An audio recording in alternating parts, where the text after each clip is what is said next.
everyone to our final Economic Development Standing Committee meeting for the triennium.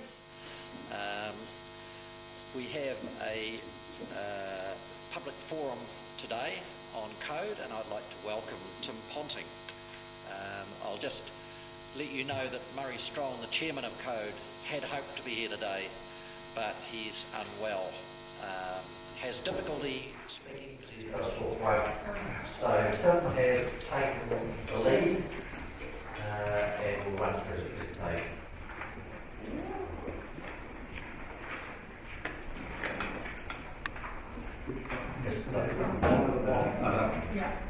Hello.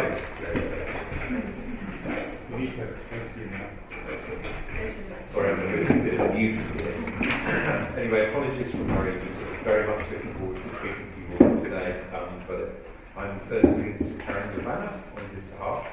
So just quickly, I wanted to run through a few of the things about code that make it special. I won't dwell on the evolution except to say that it has been the culmination now of 5 years of hard work.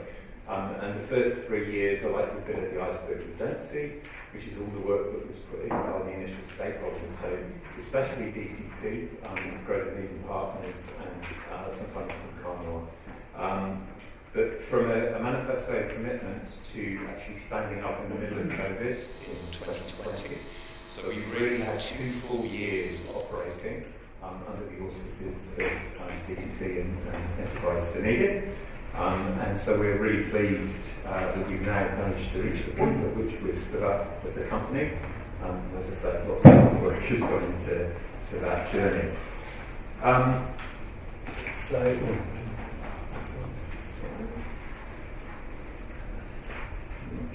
Working. Maybe we just leave that. Has everybody got paper versions they're happy with? So one of the things we're quite proud of is the ecosystem that we've built. And I think the reason why it's so strong is because it actually came out initially from our partnership with Māori.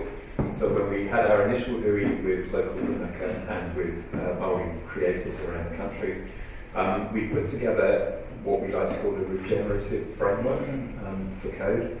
And really, what it develops is almost like a whirlpool where everything is supporting everything else in a circular fashion. So every piece of effort that we put in is kind of recreated and amplified further along the path. And it really does lead to some very special outcomes. So I won't speak in detail to the stuff that's on this slide. You can see what's there. But building capability in people, building pathways through education, both traditional and non-traditional, and having industry enjoy the outcomes and supporting back into that in a very collaborative fashion really is the secret of what we've done. And around our funding specifically, building capability uplift into the funding process. So we don't just give money, we give support, and that's really, really key. So looking at the outcomes that we've achieved, in terms of funding, this is actually the figures from the first 4 rounds. The 4th round is yet to be announced in about a week's time. But we have supported prototyping production grants up to $4.39 million. That's 20 successful applications. And grants around growth of existing companies of $0.75 million. This has led to 16 new studios being created and a further 5 their first product being supported. To put that in context, when we started, there were only around about 50 studios in the whole of Aotearoa. So it's actually quite a substantial achievement to build such a key part of the industry here in such a short space of time. And during that period, we've seen 73 jobs, either part-time or full-time, created or supported by code. So the other areas that are really significant capability in community, some of our workshops, meetups, mentorship. We're also attending Melbourne International Games Week with a full cohort to support our international outreach. And of course our curriculum development work, which has led to the establishment of Whare Mātapo at Otago Polytechnic, which have had their first intake of students this year for a 3-year dedicated games pathway through 2 different degrees, and the university, which has got a number of new papers and course material which is suitable for supporting the industry. Also, very important to us, you have to have a pathway from school into university and tertiary, and also non-traditional pathways. So we've set up game dev clubs for years 7 and 8 to drive that kind of early interest in the industry. And it also teaches skills that even if these kids don't go on to join the games industry, they've learned a great deal from the engagement. And finally, yes, talent, attraction and investment. We've seen studios moving to the city because of the ecosystem, not because of the money.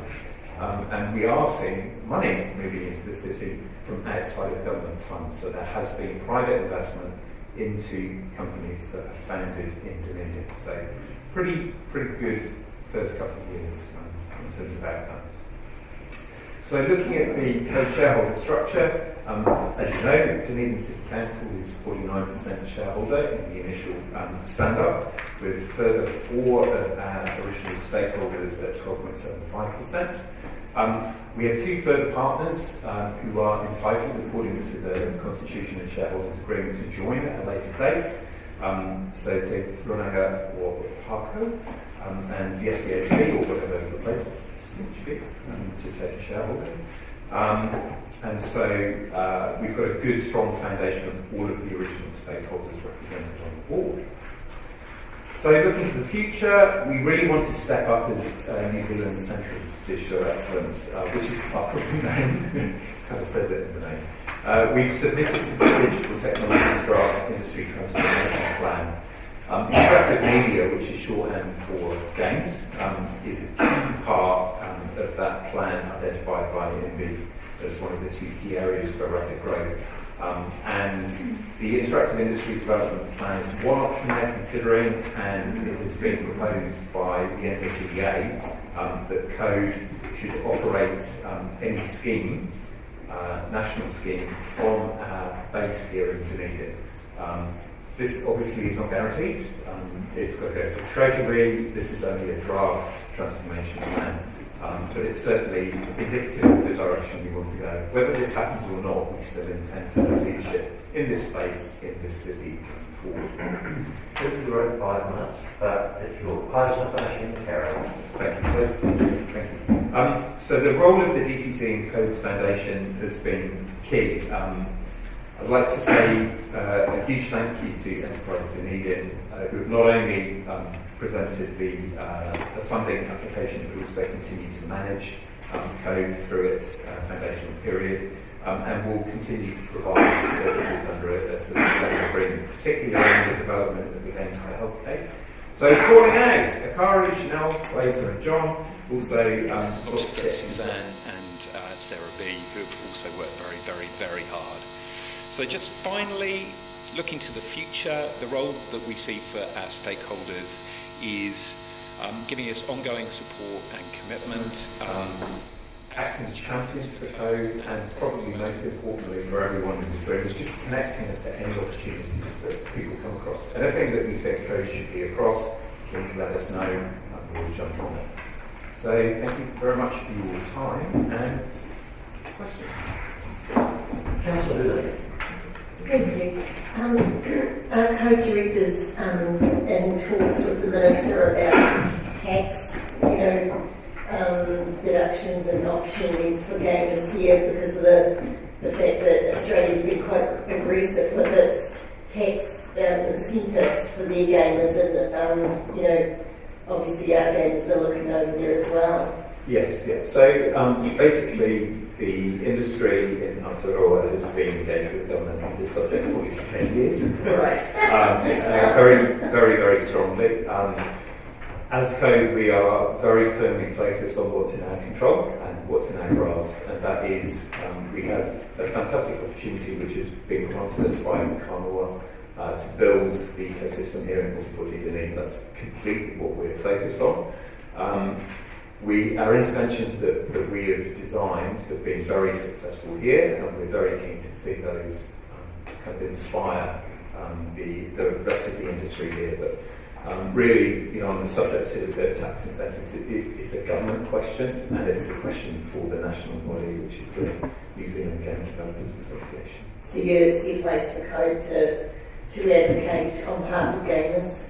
So Code will most certainly be advocating on behalf of the industry in those areas that we're active. So in terms of what we view as a central part of supporting an industry like this. So basically the gaps that we fill are around creating prototypes and that early production funding so that it can then attract further funding.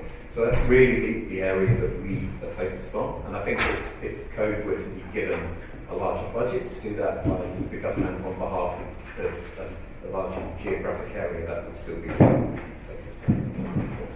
Where it says Fortnite in these papers, is that Fortnite the really well-known game? Yes. Oh, wow. Yeah, so in fact, we actually have in the city tonight Tony Reid, who's the CEO of Epic for ANZ. So he's coming to us to talk to us about what we're doing at Code, and also tomorrow he's meeting 10 studios. Oh. So what came of the Fortnite visit? So we've actually had, so Tony, Fortnite is made by Epic, so Tony is in charge of the Fortnite business here. Right. There are some interesting links to Fortnite in Aotearoa. There's a few studios that actually contributed work to that project. Oh. So I think the key takeaway really is that Otikoti is now a place that the CEO of Epic for the region comes to visit, whereas I think 2 years ago it would have just been Wellington. So it's a really good step forward. Councillor Manders. Further to Councillor Houlihan's question on the Australian 40% attempt to poach our gaming industry, is there a possibility that the government might simply just match that Australian 40% offer for local gaming, or is that not something that you think could happen? Unfortunately, I don't know. All I can say is the New Zealand Game Developers Association has lobbied quite heavily to support the proposal that New Zealand responds to the Australian tax incentive. The tax incentive hasn't actually been enacted in Australia yet, so the date of the 1st of July is really a line in the sand. The legislation hasn't gone through yet, and we'd have to give progress respectively. But you know, I can't predict what the government's response will be. I'm not in possession of any insider information. I wasn't suggesting that. I was just wondering if you think if that was a possibility, and if that's not a possibility, if it's complicated in other ways, do you think that the larger Code budget that you're hoping to get might be able to offset the effects of this 40% tax offer that the Australian trade will offer? Yeah, I think the two issues are very separate. So I think a larger budget deployed in a similar way to how we deploy budget with Code will be a really effective intervention that will grow the industry here strongly. So if you remember going back to the manifesto commitment that was made by the Labour Party, the reason for investing in Code was to help grow the industry in Aotearoa to a revenue of over $1 billion. And that's very much what we're focused on. We think that can be delivered irrespective of any decision that might be made on tax incentives. And so that's very much what we're focused on. Right. Yeah. Thank you. That's very reassuring. Councillor Walker. Thank you, Mr. Chair. Thank you, Mr. Ponting. And I do love the way you guys have demoted John Christie alphabetically by going by first names. Two questions. You've just alluded that this update alludes to Minister Clark and the government and provincial growth fund. I presume going forward you've built in resilience to potential government change? Yes, so again, without kind of upsetting any apple carts, the indications that we have from our friends across the board are that the Code intervention is not one that has attracted any negative comment from anywhere across the political divide. So, I mean, you can never say never, can you? You know, when there's a change of government, and also when, you know, the sands are shifting around pandemics and stuff like that, but certainly we've got no indication that there is a political element to this which is going to be detrimental to Code's growth. Thank you. And without going into too much detail, maybe a few sentences if it's possible, I don't really understand what the interactive industry development plan is. Can you just summarise that? Absolutely. So the government developed a number of industry transformation plans for several industries. To cut a long story short, video games ended up in the digital technologies, ITP. We joined slightly late in the day, but the task of that industry transformation plan is to look forward over a 10-year period, in the case of the digital industries, to look at opportunities where the government could invest to help grow more rapidly. And so the industry transformation plan, which is in its draft format at the moment, was constructed by INBI. They had tons of consultation with the industry. They've actually done an awesome job of it. They worked really, really hard. And they identified two areas. One was interactive media, which is basically games. It's the acceptable government name for games. And the other area was software as a service, which obviously is a major growth area for business software. So those are the two areas that the government have said they would like to focus on. They have a long list, and it's actually called the long list, of interventions, which they are investigating in more detail.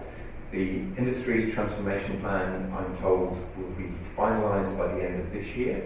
There will be a process whereby we consult with Treasury on what will actually happen. So ultimately, a lot of the decision making will end up in the hands of Treasury. Thank you. If the Chair will indulge me, just one very final one, because it's been raised already.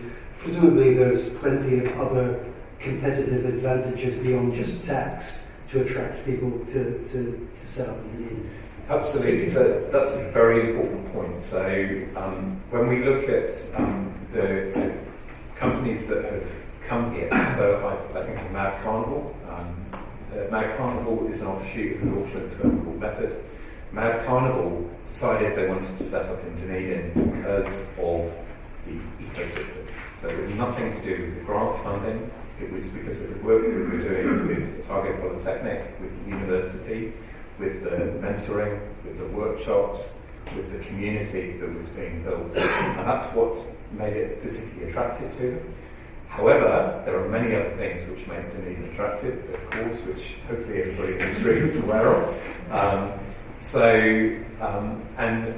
Mad Carnival is a company that has moved here. We have had conversations with one of the three largest game development firms in Aotearoa, who have been looking to start a satellite office. I don't know whether anything will come of that, but again, the conversations with them indicated that what was drawing them was the city and the presence of code in the ecosystem being grown. So I think there's lots and lots of indicators that Aotearoa and Dunedin in particular can build from a position of strength to a position of even greater strength by focusing on what we're doing, what we do well, and making sure that everyone knows that Dunedin is a fantastic place to do business. People here are awesome. No one's scared to take anyone on here. It's really quite remarkable. I actually had a difficulty answering the question why Dunedin in the really early days when we were setting this up. It was always the hardest question to wrestle with. But I think the great thing is now I don't have to answer how I would have answered then. I can look at it retrospectively. So 2 years in, I can say, we've had over 100 expressions of interest into the organisation for funding, which from a place the size of Dunedin is exceptional. So if you look at when schemes were set up in South Australia, for example, where you had an individual city that has a population of pretty much the whole of New Zealand kind of thing, and we've had the same number of expressions of interest as a city the size of Perth or of Adelaide, whatever. So we're doing pretty well in terms of proving that there was a lot of pent-up demand to actually create homes and create a strong industry. Thanks,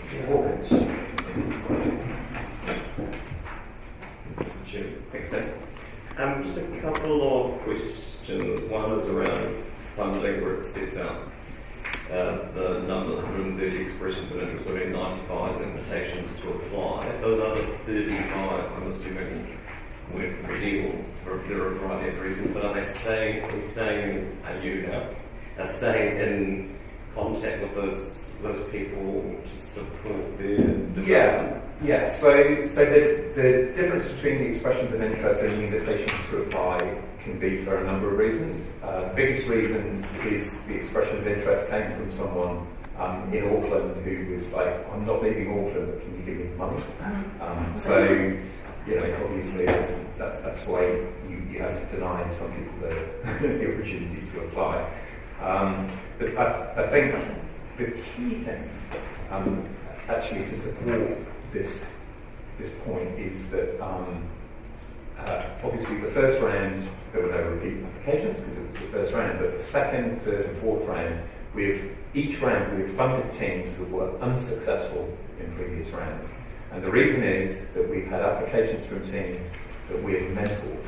So when people fail, we don't just say, no, you can't get any money. We say, that was a really interesting proposal.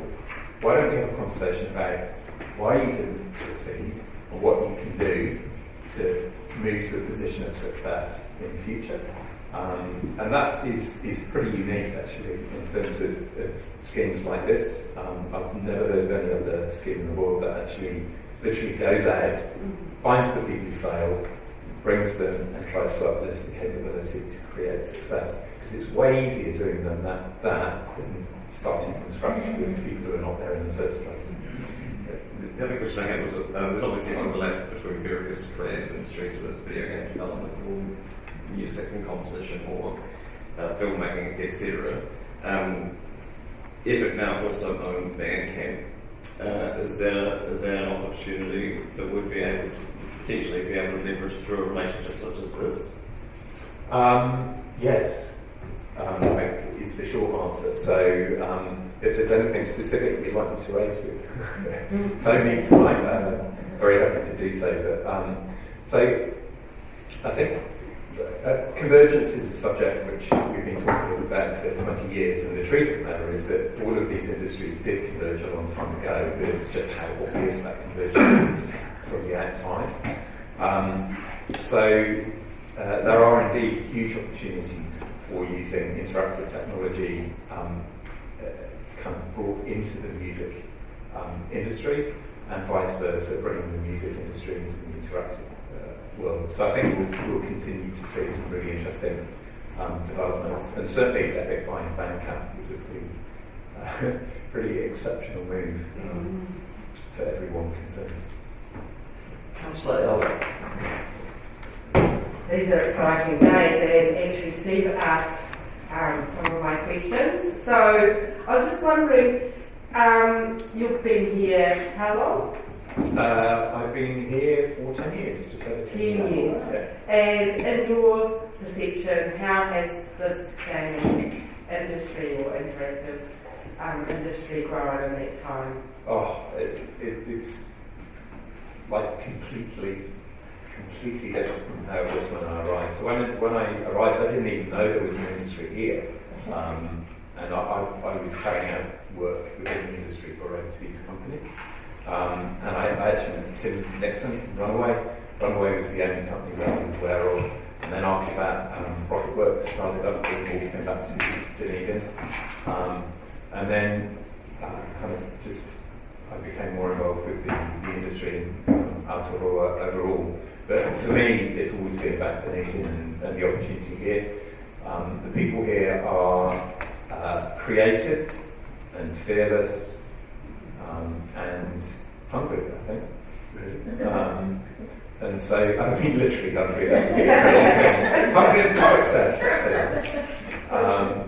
But yeah, it always seems to me to be an exceptional opportunity. So the opportunity really for me to help with code, both on the steering group initially and then in the role that I have now, it's just been awesome. And I'm just wondering, is there any gaps that we could look at, strengthening our position, in the coming years? I think key will be games for health. One of the things I'm really glad about is the continuing involvement with Enterprise Dunedin supporting the development of the business case for further investment into games for health. It's not an easy win, right? Games for health is a complex ecosystem to build. And there are many more stakeholders, and the stakes are much higher for everyone who's involved.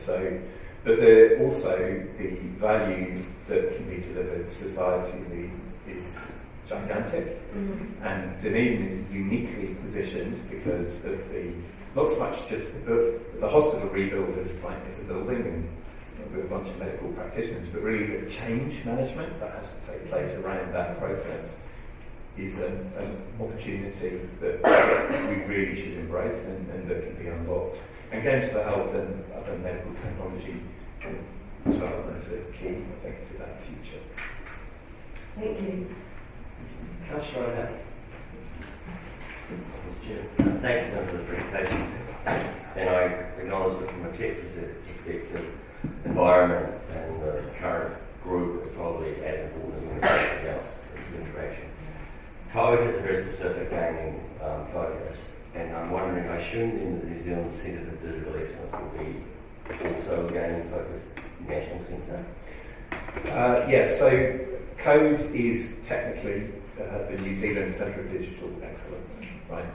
So it was always envisaged, I think, by the government as being founded in 4040 and for the local economy, but that it would be a centre of national significance and national quality.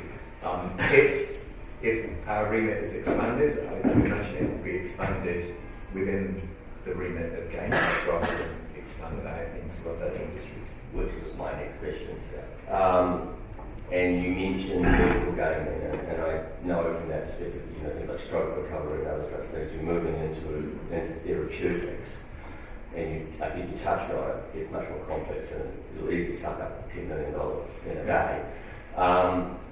Would there be a time, you think, in the Dunedin environment where once gaming is established as a core business activity around digital activities, that the other activities would start to grow on the periphery of it?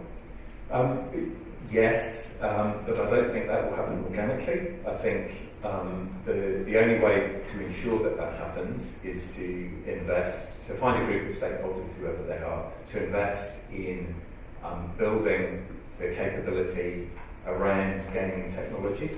So one of the reasons I think my code is not right alone to drive games for health is that our definition of what a game is fairly narrow. Even if it's a serious game, it still requires gamification, whereas the application of games technologies in a broader sense to therapeutic outcomes is much broader and really should be explored. So some of the projects that we wouldn't fund, for example, from Code, would be very, very important for a Games for Health program to fund because they're around the technology and the outcomes rather than a slightly narrower industry focus. But yes, I do believe it can happen, but I don't think it will happen organically. I think it requires concerted effort from all the stakeholders involved. And I assume too early focus on that would detract away from establishing Code itself, so therefore I don't think we'll be rushing into that, I assume. Well, no, I think it's just a question of resource. So there's only one of me and 4 of Code in total, and I'm also not a Games for Health expert. I've worked in the games for entertainment business, and I've been on the periphery of serious games. But the other aspect of this is that there is an awful lot of groundwork engagement that has to be done over a period of time to set Games for Health up for success rather than well-meaning failure, because the world is littered with well-meaning failures in this space. The world's first FDA-approved game took 7 years to get approved, and it now looks like, if you can imagine your kids playing a video game from 7 years ago, they'd be like, what's this?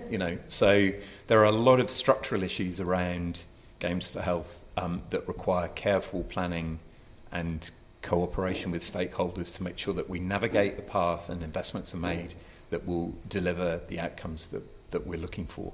And that's not easy in this kind of position, in this world that we're in right now. But a hospital rebuild and a massive change program around that, plus on top of that, of course, all the health reforms that are currently going through, it's an unusual confluence of circumstances that means that New Zealand could actually achieve something that other countries have failed to achieve. So I think it's definitely something that is worth pursuing.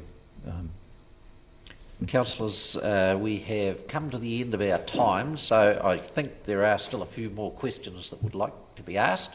So I will move that we extend the public forum, seconded by Councillor Wiley. All those in favour? Aye. Against? Our next questioner is Councillor Raddick. Quite a simple question.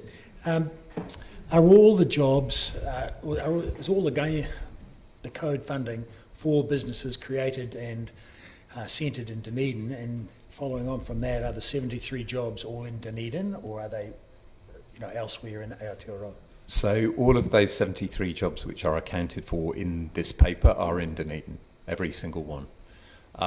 We have a rule in our funding, an 80-20 rule, which is that 80% of the funding must be spent on production directly in Dunedin. There are very rare exceptions. We haven't actually approved an exception yet, but for example, if there was an artist whose unique style had to be used and it was central to the success of the project, then we might consider spending a slightly larger amount outside Dunedin. But the whole point of this is to build an ecosystem centred on the city here. And we're very careful to winnow through applications that are thinly veiled attempts to kind of try and take advantage of the funding without actually entering into the spirit of the funding, which is building commercial operations here in the city. Councillor Gary. Thank you, Chair. Thank you, Mr. Ponting. A really interesting presentation. Most of my questions have been answered, but I just want to go back to the Games for Health.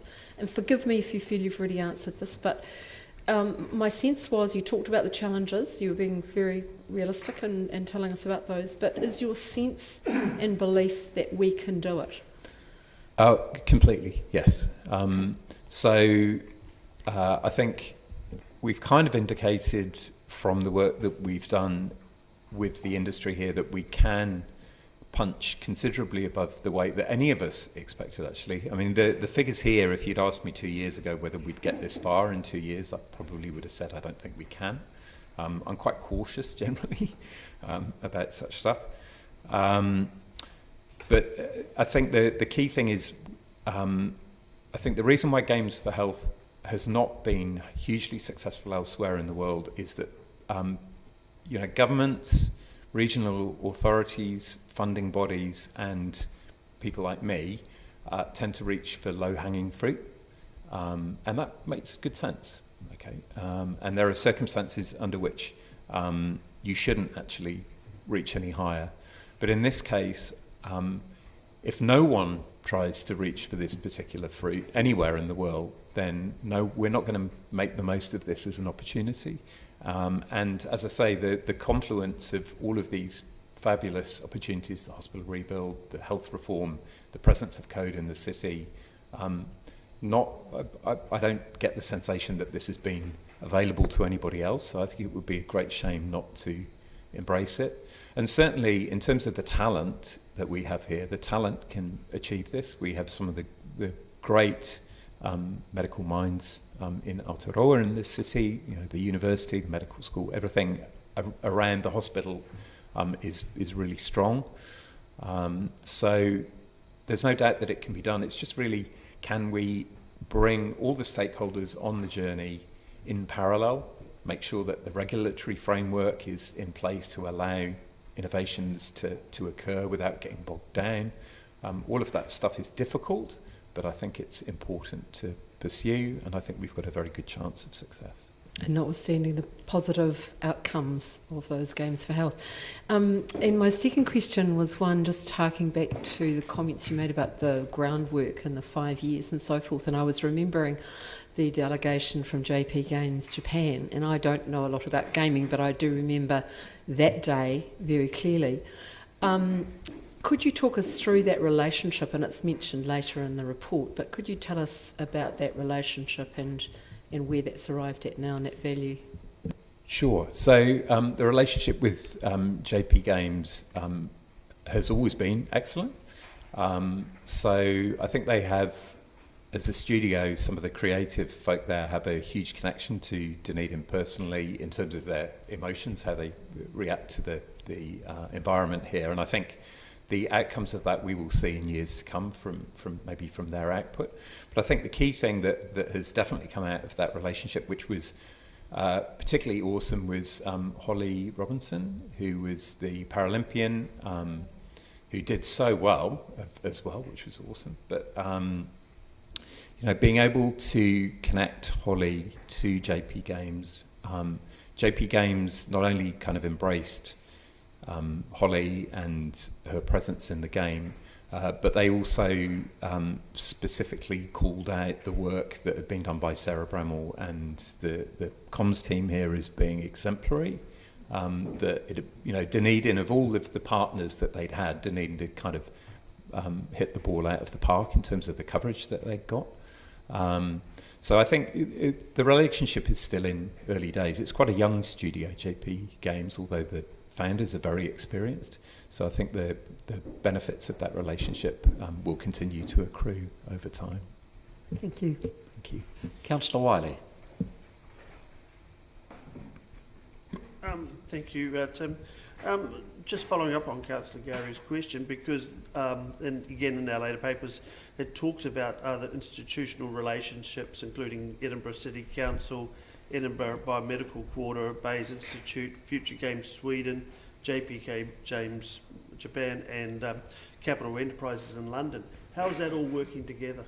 So I can talk to all of those relationships. Just briefly. Yeah, briefly, sorry. I'll try and keep it short. Future Games are a key partner in the development of the Whare Matoro at Otago Polytechnic. That relationship has been really cool, and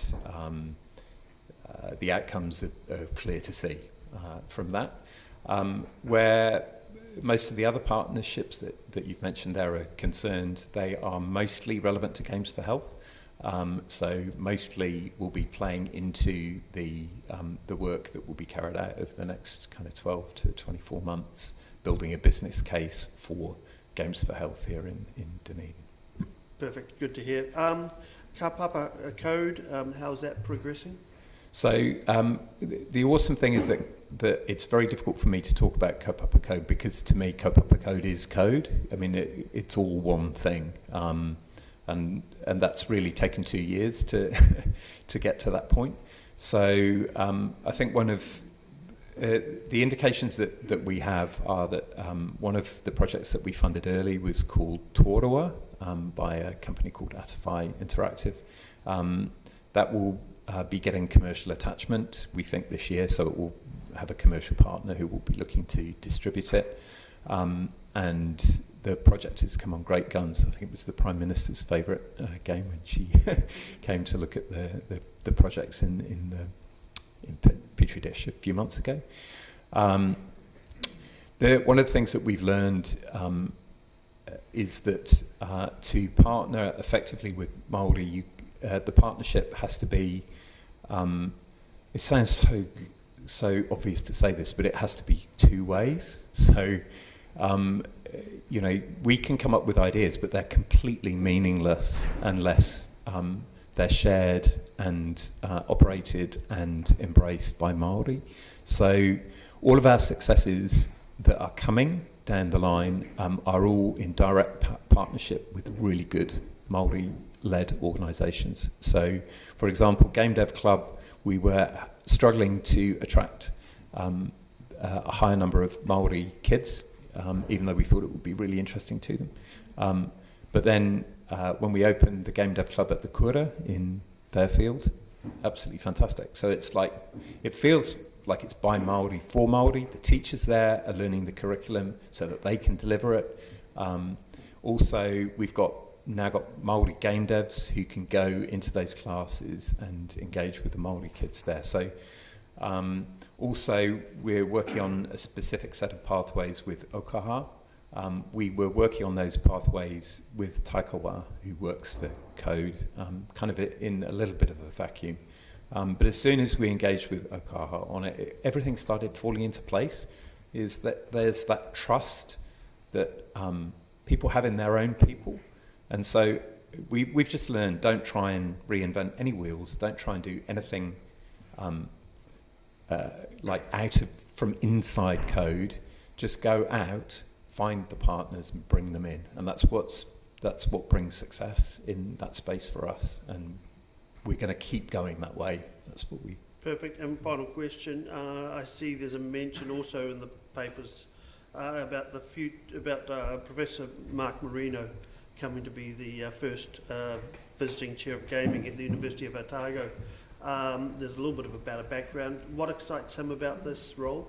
Mark is in the field of English and linguistics in, I think it's University of California, or it's either UC or USC, anyway. He's very highly regarded academic in interactive fiction. And really it's just come as a result of relationships that we've built between Code, the English and Linguistics Department at the University of Otago, in particular Associate Professor David Chikorico, who is an expert himself in this field and is teaching a new paper. So Mark was just really impressed by the effort that everyone was putting into specifically the area of interactive fiction and interactive narrative. It's not something that is pushed heavily around the world. It's quite an unusual paper. And so it was it was a way in which Dunedin could do something that was clearly world class right from the get-go. So I think that's really what's attracted him to come next year. So thank you. Councillor Fiso. Tēnā koe, Mr. Chair. Tēnā koe, Mr. Ponting.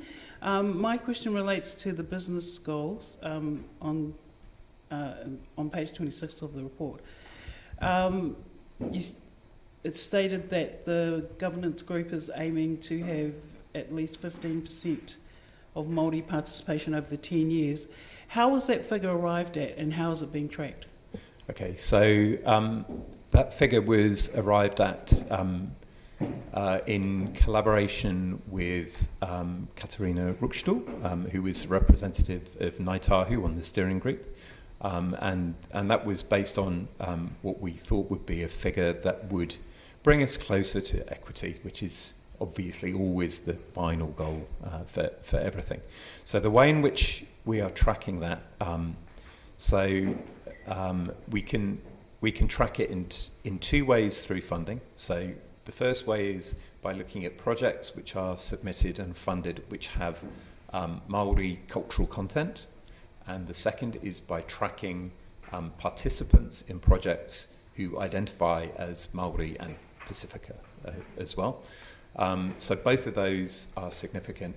And I think the third area that we track is how much effort are we as a team putting into pathways and success for the Māori community here. And we're putting a lot more than 15% in. Yeah. Councillor Barker.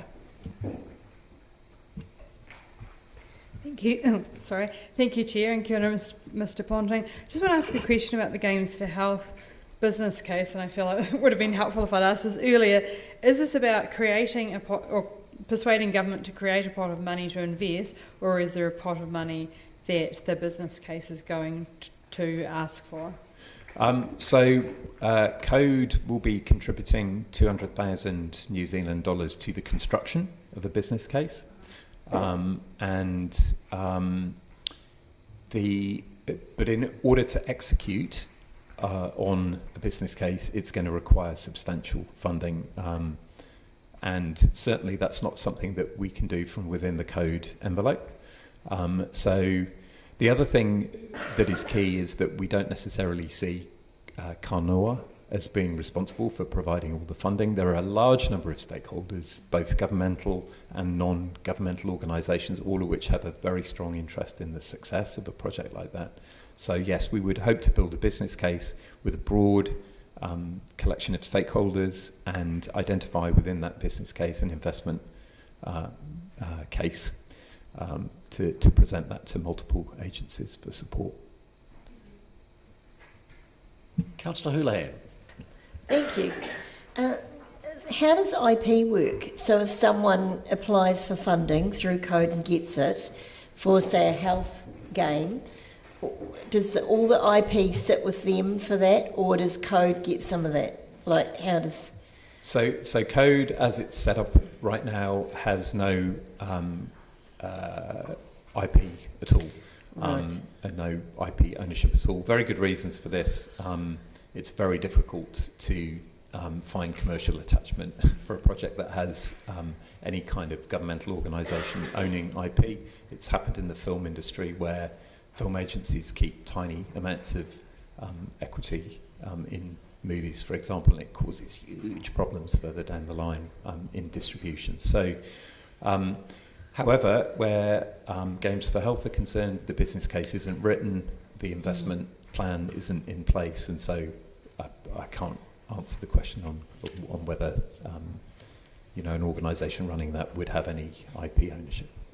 Because, I mean, some of those games could go worldwide and be very innovative. And, like, I'm just thinking my son who's developed a genetic condition, means he's legally blind, he puts on his VR and all of a sudden he can see everything. And he's gaming all the time. Is this a question? Yes. And so my question is would you say that Petri dish is key part of some of that ecosystem? And have we got would you call it a collaborative cluster now in that sector? Petri dish has been an awesome place for Code to have its HQ, and a number of game developers were already in there, and there are more game developers now in there. Having clusters is a good thing. Definitely. So we do, a lot of the gaming companies working together, do they? Is that what you're seeing? Yes, and we're seeing collaboration very deliberately between companies, sharing staff and resources on occasion as well. That's great, thank you. That's brought us to the end of questions, I think, Tim. From my point of view, can I thank you for all the effort and passion you've brought into this project. It's without doubt going to be successful. And thank you for the efforts that are going to result in that. Kia ora, thank you very much. Thanks for the good questions as well. Thank you. So, councillors, we will move into the meeting proper. Apologies. I will move that we accept apologies from Councillor Hall and Councillor Lord, and potentially apologies for early departure from Councillor Barker and Councillor Benson-Pope. Do we have a seconder? Thank you. Councillor Wiley. All in favour? Against? That is carried. Confirmation of the agenda. I'll move that the committee confirms the agenda without addition or alteration. Seconded, Councillor Walker. All in favour? Against? That's carried. Declarations of interest. Does anybody have any changes to their declarations of interest? If not, I will move that the committee notes the elected members' interest register and confirms the proposed management plan for elected members. Seconded by Councillor Elder. All those in favour? Against? That is carried. Brings us to the Economic Development Committee meeting minutes. So I'll move that the committee confirms the minutes of the Economic Development Committee meeting held on the 10th of May 2022 as a correct record. Seconded, Councillor Elder. Is there any discussion, any questions? If not, I'll put it. All in favour? Against? That is carried. Part A reports. The Economic Development Committee Forward Work Programme. Mr Christie, is there any comments you were to make? Okay. questions, councillors. Councillor Barker. Thank you, Chair. I just have a couple of questions on page 22 and 23. The first one relates to the Dunedin destination plan, and as this is the last Economic Development Committee, I just wanted an idea of the timeline for when the plan might be delivered back to the new council. Thank you, Councillor. We're still currently working through the final phases of the destination plan, including public consultation and engagement. I am unsure that I can give you a definitive time frame in terms of when that will come back to council, but we would like to bring an update report to council before the end of the triennium to at least give you an overview of the work and where it's got to. And that report would come to council then? Would have to, yes, because we've got no more Economic Development Committee meetings. Thank you. And my next question is just around the strategic tourism assets protection program, and I just wonder when we might get an update on those, because I believe that a report has to go to MB, and did they give extensions on those reports due to COVID, etc.? There's no extensions on the reporting, and you're correct, we are in the process of writing up our report, which is due within the next week or two, and we can circulate that to councillors so that you've got an update of where we're at with those projects, and happy to take any feedback on those reports once you receive them. Questions? So Councillor Wiley has indicated he's happy to move. Councillor Walker's happy to second. Any discussion? If not, I'll put it. All in favour?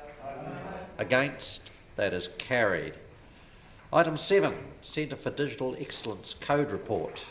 So we welcome to the table Mr. Liggett.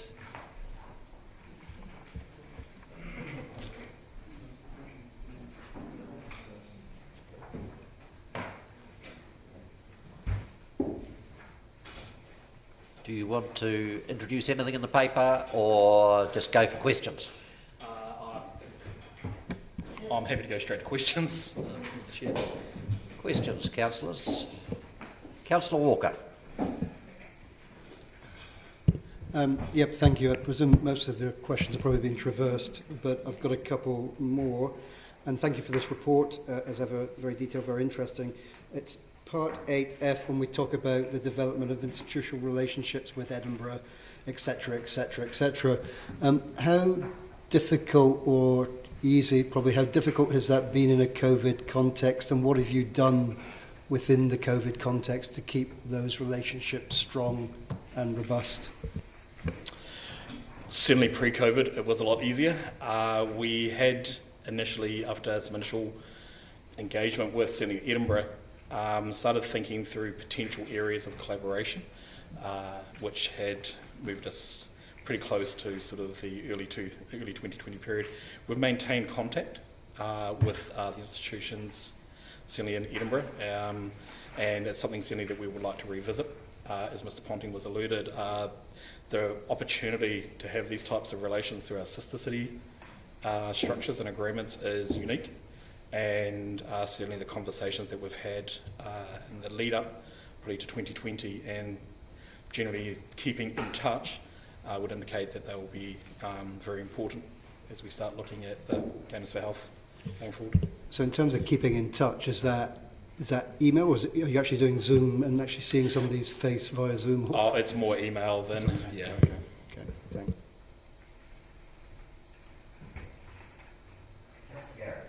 Sorry, Councillor Gary. Thank you, Mr. Chair. Thank you, Mr. Liggett, for the report. This is just following on from my question to Mr. Ponting. I wondered if you had any other comments regarding Games for Health and the potential likely success challenges. Any additional comments?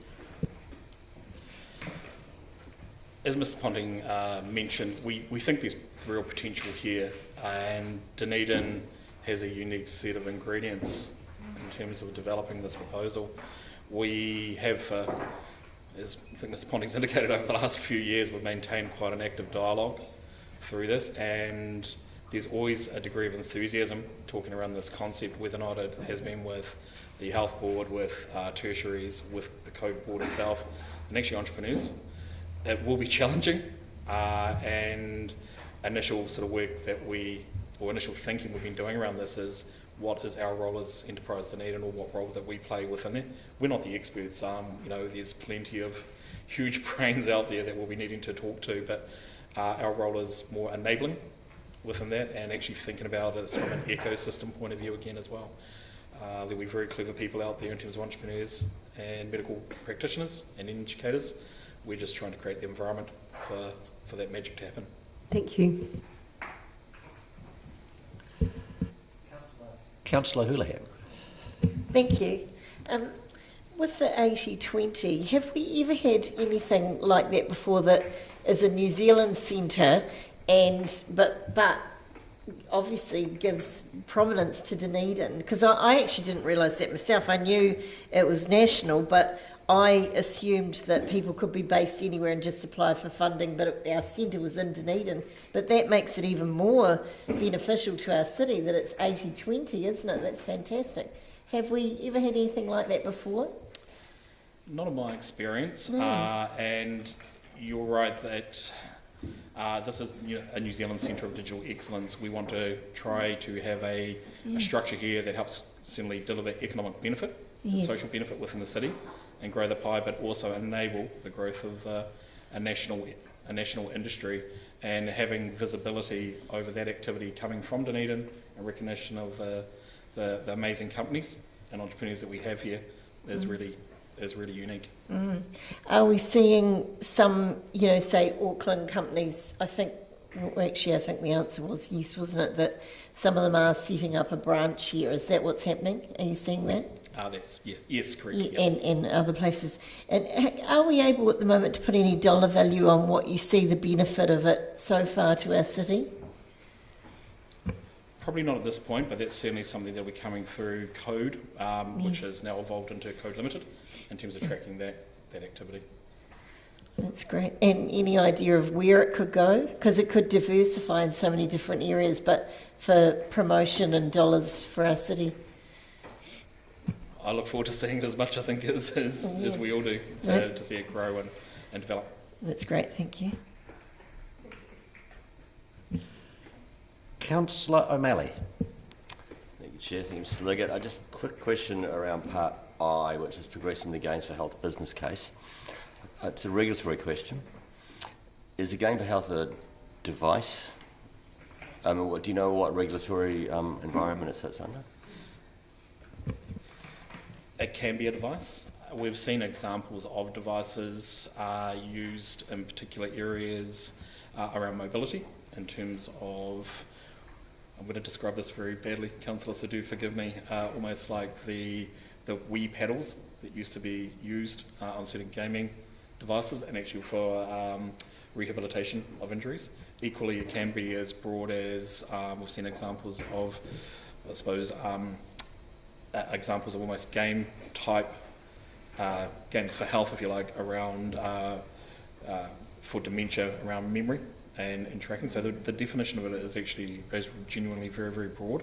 And I suppose therein lies some of the challenge for us to try and enable an ecosystem for that to happen, as much as actually focusing on the devices or the apps themselves. Yeah, and I didn't mean so much is it a device, but is the medical definition that you'd be going under device or not, do you know?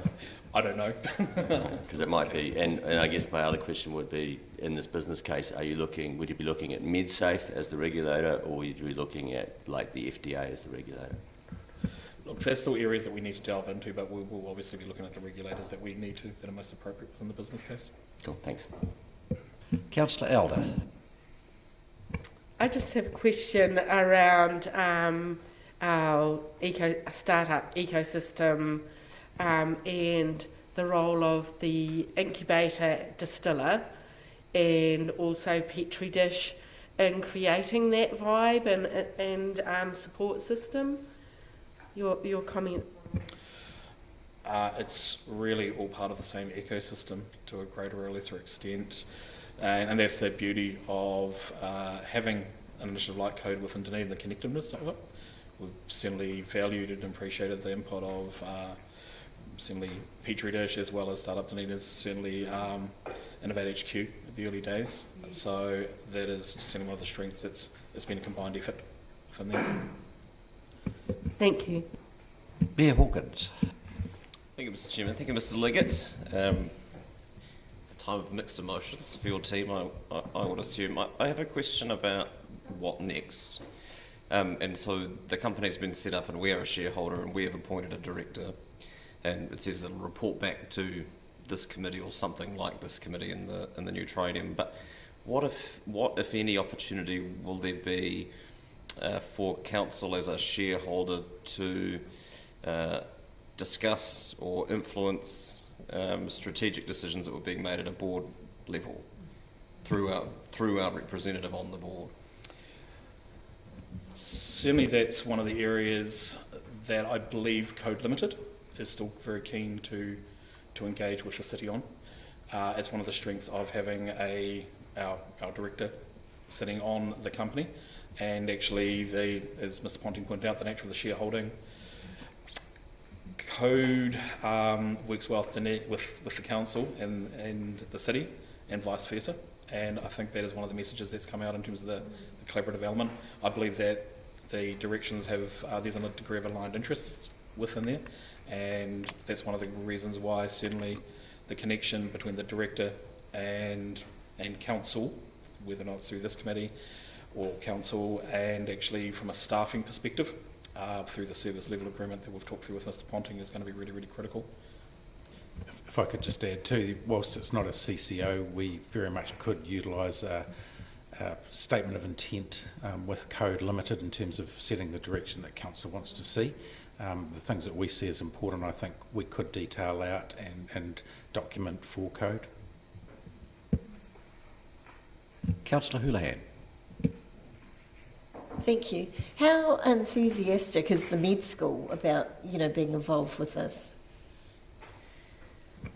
Certainly the university, the med school, has a high degree of interest in this piece of work. Mm. We have been spending a lot of time focusing on the establishment and standing up of Code proper, if you like, Code Limited.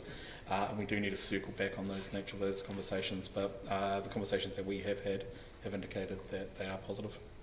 I'm just wondering if they have a paper that they could do at med school around health and gaming. Is there anything that you know of at the moment? Or? There's certainly connections between computer science and the med school, but it's a good question that we can take back to the representatives from the university and the medical school around there. Yeah, yeah.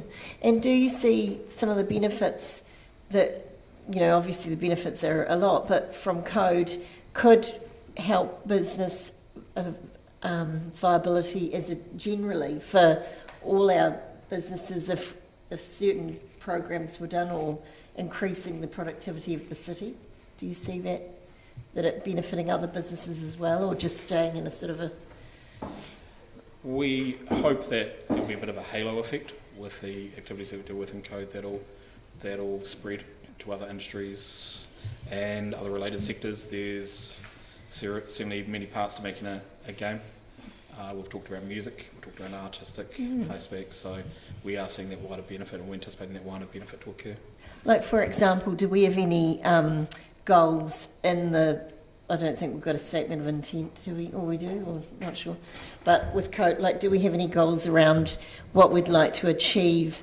I.e., for example, could there be some games that they actually went into shops in our city, and so it's making it interactive, and that visual element, and bringing in some sort of, I don't know, some sort of game around, one I'm thinking of, my son plays is Job Simulator, and so you could have a job simulator, but it's done around a Dunedin cluster of shops or something to make it interesting. And I don't know, I'm just thinking of outside the square of the ways they could bring other businesses in or something.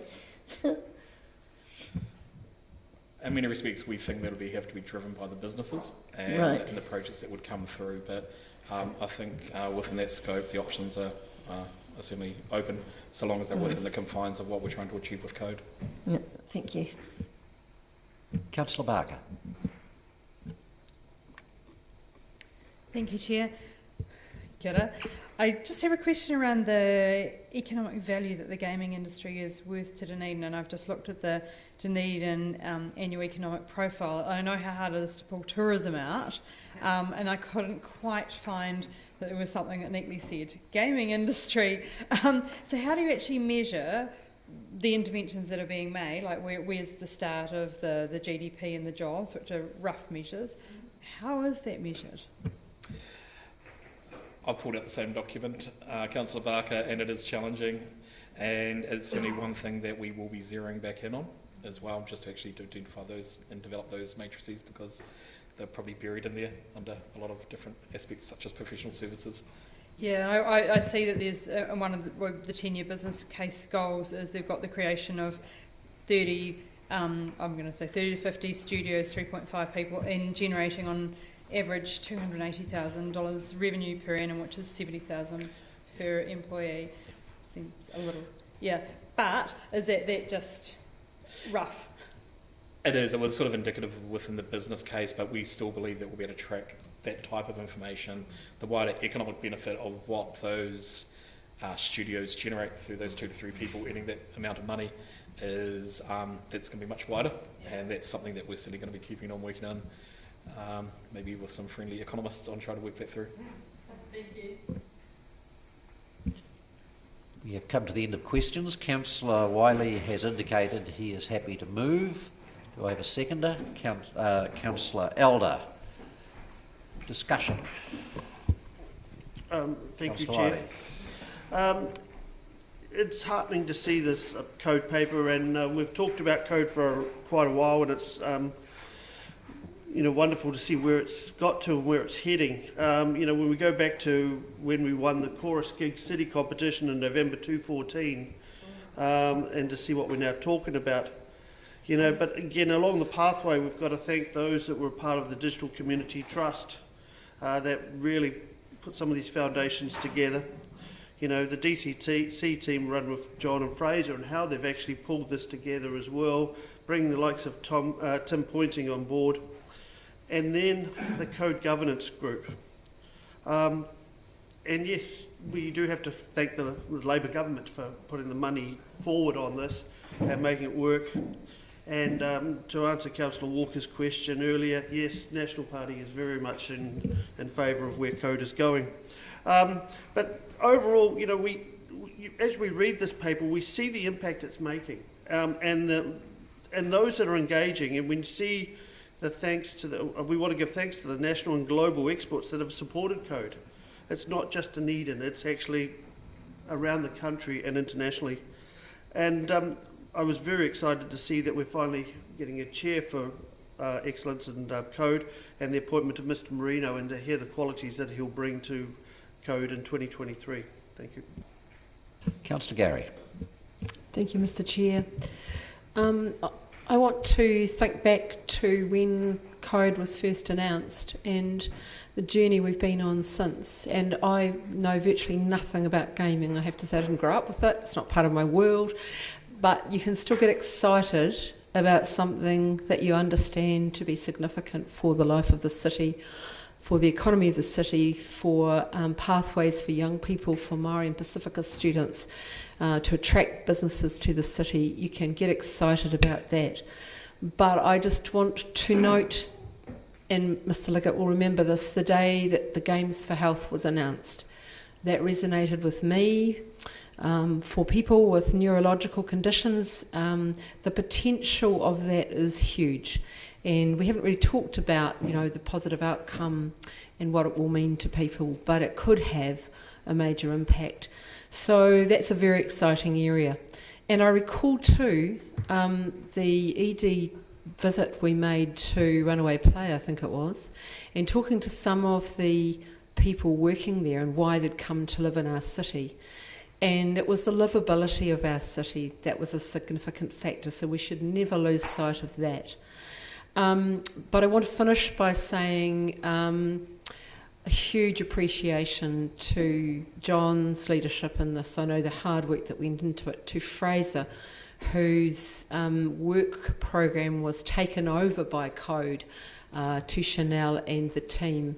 Extraordinary work. I'm sure you'll have plenty to fill the gap once it's gone on to somewhere else, but I do want to recognise the work that's been done and the difference it's made to our city. Really exciting. Thank you. Councillor Houlihan.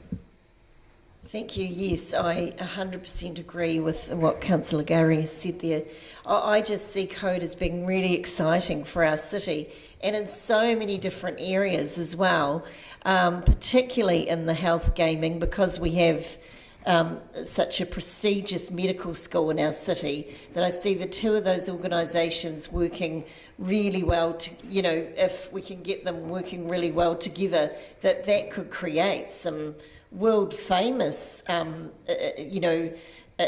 health games that could be life changing for people. And I've seen that, in my own family with my son.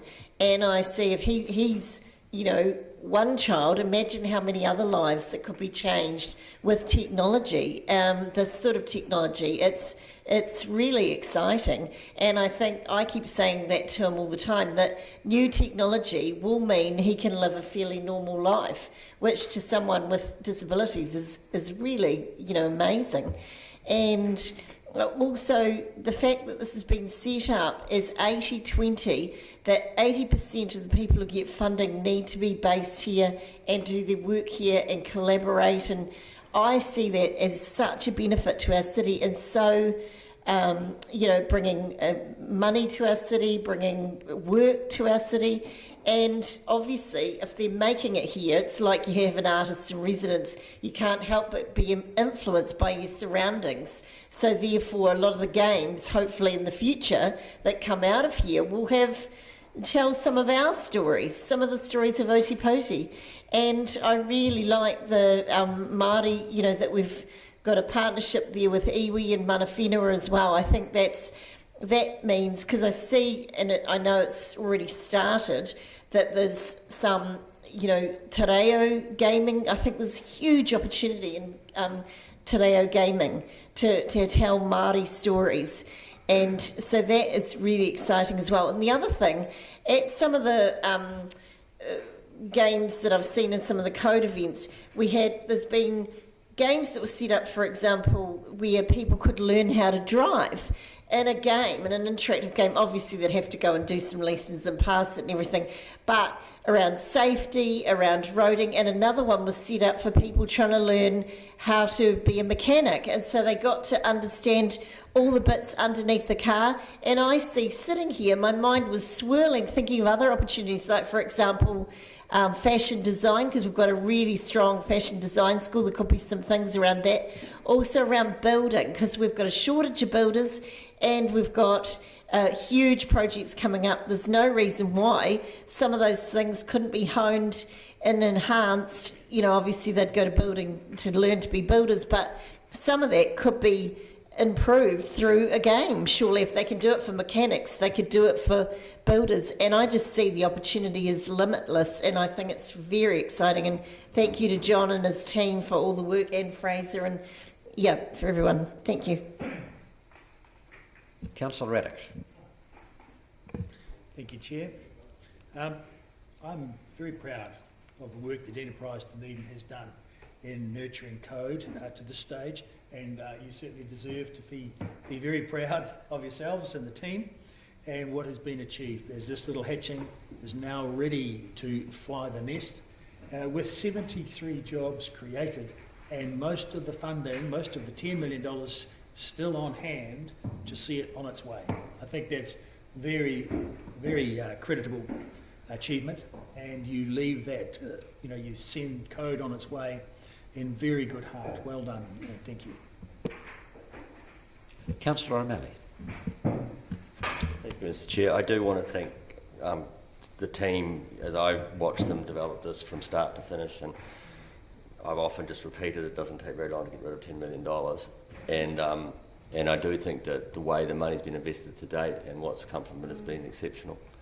I am focusing in on the Games for Health business case coming forward, and I look forward to that being developed.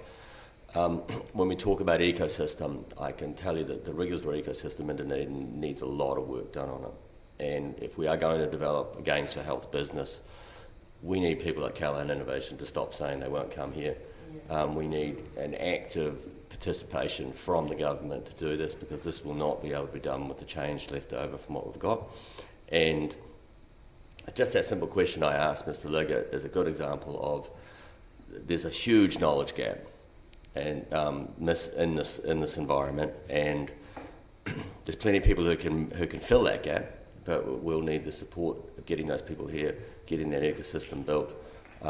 And I actually have a lot of faith that you people will be able to deliver it, because in the way you delivered this, this was quite literally a blank sheet of paper. And I think that what has come out of Code now is a very sophisticated output from the Economic Development Unit. Councillor Elder. Just a quickie, and I just want to echo Tim's comment. Thanks for work above and beyond. John Christie, Fraser Liggett, Chanel O'Brien, Akari Suka. What amazing work that has been done, also with the university, the Polytech, the Groden End Partnership team, and others who have really created an exceptional outcome. And it's probably the bit of the iceberg under the water that we don't see, which is humongous, and the amount of effort that went into developing this is just amazing, and the outcomes speak for themselves. Outcomes from 2 years of operation, prototype production grants, 130 expressions of interest, growth grants, 3 applications, all successful, 16 new studios created, 73 jobs created and supported, 34 full-time, 39 part-time, and we go on. Capability and community education, talent attraction and investment, and heads are turning towards Dunedin to do with code and digital technology. So that's exceptional outcome, and I just want to thank everybody for all the work they've done. Mayor Hawkins. Yeah, thank you, Mr. Chairman. I'll echo the comments that others have made. This is a fantastic growth trajectory for this project, and it's one of those big, hairy, audacious goals that seems impossible at the outset, to build $1 billion industry centred around Dunedin, but certainly signs are looking promising given what has been achieved to date. And I want to thank the Enterprise Dunedin team for their work. It's not a lot of our work program that is project-based. That is, most of the things that we do, particularly in economic development, are ongoing, whether that's the Project China work or the destination marketing stuff and so on. But for something to be created and then completed and then leave the nest, to torture that analogy a little further, is something, as I said, that is of a time of mixed emotions for staff, having seen this through, and I want to thank them for that. To Tim and Murray and their team and the steering group and everyone who has been involved in committing their time and energy and resources into making this dream what we have seen. And so thanks to everyone who's been involved, past and present. It's a long time coming to get to this point. In 2008, the then Labour government arrived here and said that they were going to set up an Institute of Design here in Dunedin. There was a change of government later that year, and that never happened. 9 years later, the then Labour Party returned and had narrowed their focus somewhat, and suggested that they would help set up a video game development centre here in Dunedin. And one of the key drivers in putting together that policy was our local Member of Parliament, David Clark, and I think it's right to thank him for his input and ongoing support of this project, and now in his ministerial capacity, his ongoing support of this project here in Dunedin, because I don't think we would be in the position that we would be without that, either at a policy development level or at a ministerial stewardship level. It's great to see that we're attracting talent and people are wanting to set up studios here, but it's equally as exciting for me seeing our creative community seeing this as a viable professional endeavour. People who have come from filmmaking backgrounds or music backgrounds who now have been enabled through the funding that we have made available to the community, been able to take this on and make a go of video game development as a career, and it's really really encouraging to see the bleed between those various sectors of our creative community and our collaborative nature as a community really come to the fore. So. Certainly excited about where to next, and it's going to be an interesting conversation, I think, about how we manage to continue, how this, whatever in whatever form our council takes in the future, how it can remain connected to the work, because I think there will be some big strategic decisions that CODE will need to make, and particularly thinking about how it wants to focus its efforts or how it wants to prioritise and allocate its resources across the various strands. And that is certainly something that I think Council will need to remain on top of and stay actively engaged with, and I have no doubt that there will be plenty of enthusiasm for those conversations. Thanks. Councillor Barker. Thank you, Chair. I agree with everything that everyone else has said. I just want to give a shout out to 2014 winning Gigatown. That was something, the visit to Chattanooga, that kicked off a lot of the belief that Dunedin could actually win digitally, and I think that the outcomes of CODE are really showing that. So I want to talk about, I visited balancing monkey games in South Dunedin. It was interesting because we often talk about Petri dish as being where everybody is, but this is a business that chose specifically to locate itself in South Dunedin so that it could be part of that neighbourhood and contribute economically to obviously buying coffees, etc., but also building their business down there. And I thought that was a really great thing. So it's not just, as I asked, about economic benefit, GDP, jobs, it's also about creating that community of smart, connected people who passionately want to do something great for the city. Before I think Councillor Wiley has indicated that he was moving. I'm happy to second, and speaking to that, I take great heart from this project. It shows to me that as a city we have an economic development team in Enterprise Dunedin that can deliver when they have the funding that allows them to put a really good case together. And this is absolutely in the hot spot of where I think Dunedin's future lies.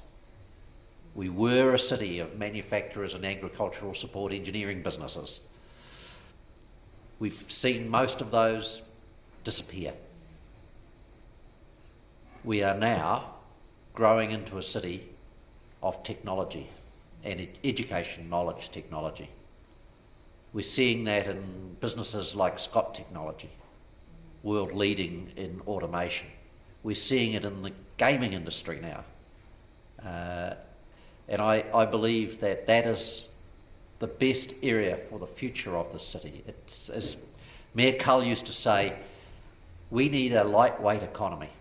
We're a long way away from markets. And we have the knowledge base. So where we can tie together our polytechnic and our university, as we have with CODE, the fact that they are now have papers which will enable students to grow their ability in these areas, and then be the, if you like, the input to the industry, is the way that we will see the industry grow. Industry goes where they can get the talent. If we can grow the talent in our university, then we will see that industry that uses it grow. And the collaboration that's gone on in the development of CODE between the universities and the establishment board for CODE and some of the industry, big players in the industry who've helped to develop those papers or give the Polytechnic in particular, I know, had papers where they had the help to develop that from a major gaming business. So The end result of that is that I think we have an industry for the city that has a great future. And I think the thing that we need to watch now is the gaming for health. Because while it's not an easy nut to crack, and we've heard that, this city is capable of cracking nuts that aren't that easy. We just need to have some focus, and we absolutely need the buy-in of our university, our medical sciences, our polytechnic, to actually create that mix of talents that can crack that nut. So I will be watching with great pride as the gaming industry grows and as we enter into that era of gaming for health. Councillor Benson-Pope. Thank you, Mr. Chairman. Just very briefly to reinforce that last point you made, it's been alluded to a little bit, but I think the what's not to like about what we've heard and what we've seen develop, that's fantastic. But we have the double fortune of having the test bed, if you like, for a lot of what the future may well be, the direction of development, with the announcements from the DHB and their death throes of the Education and Health Sciences precinct that is so important that people are only starting to realise the significance of. We don't just have the hospital that's going to be using and developing this cutting edge technology that will be experimental platform for everywhere, but we have a further add-on to our immense advantage because of the foresight of the university and the DHB and the Polytech, and putting together the add-ons, the added value that will sit alongside that huge medical development, and that will only be improved by the sort of technology we're talking about here.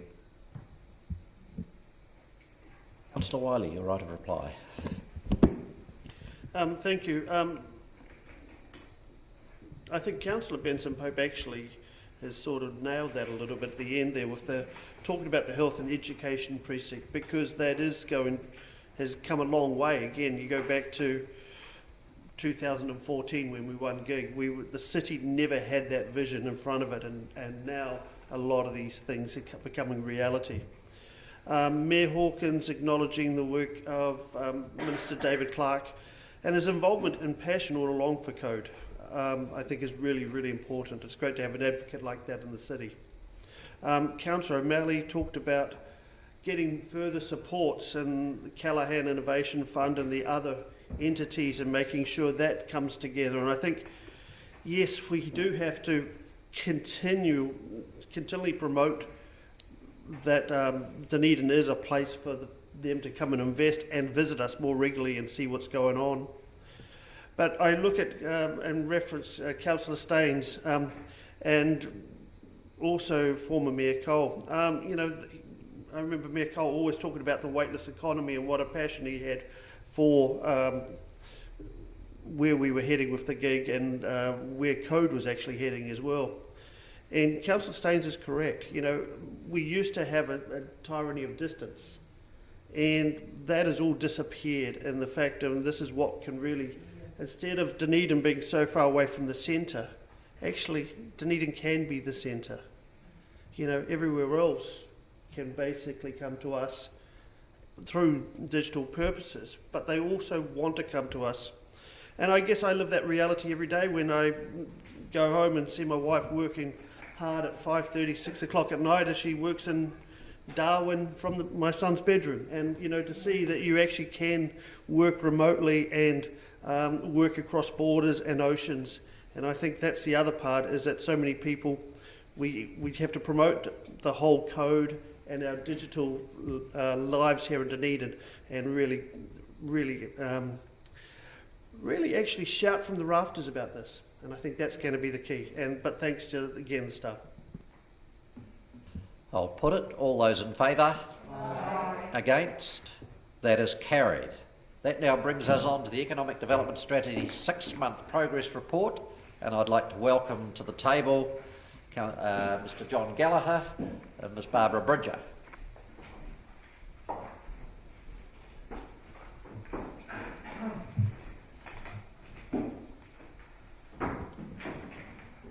Welcome, John. Welcome, Barbara. Thank you, Chris. The floor is yours. Thank you very much. I must say it's been fascinating for Barbara and I to be sitting here listening to the discussion over the last hour and a half. And it's very, very gratifying because in many respects some of the things that we'll touch briefly on this afternoon you've raised and thought through and acknowledged and I think understood the real sea change that the city is in the middle of. So it's very gratifying. And so some of the things today that we'll touch on perhaps will be a repeat of some of that, but we're just going to run a brief helicopter view, if you like, of some of the key points in the paper. You've all had the paper.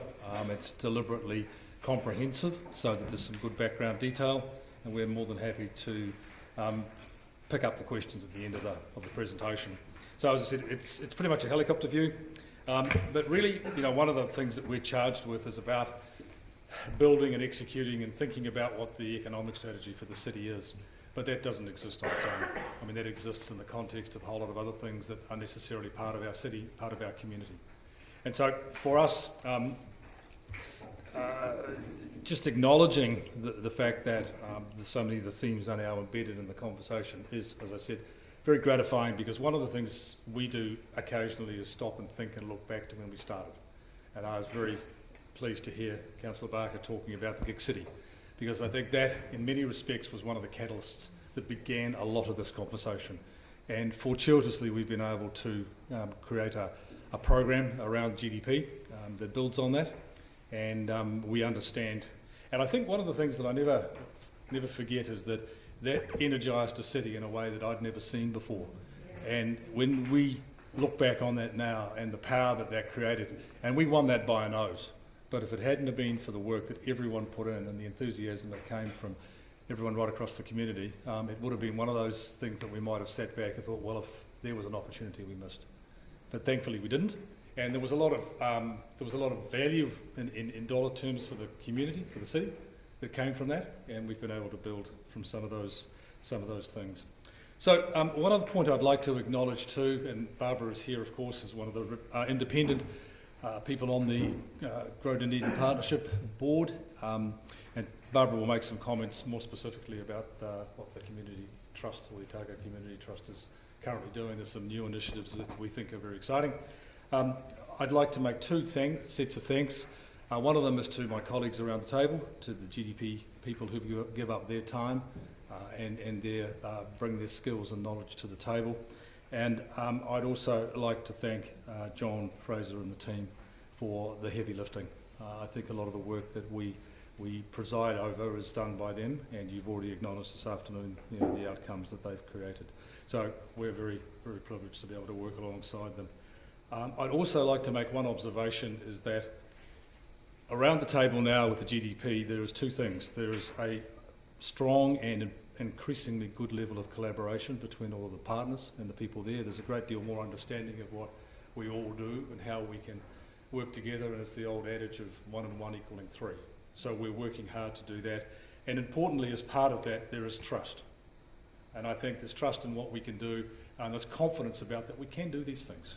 And it's the old Henry Ford saying, if you think you can or you think you can't, well, then you're probably right.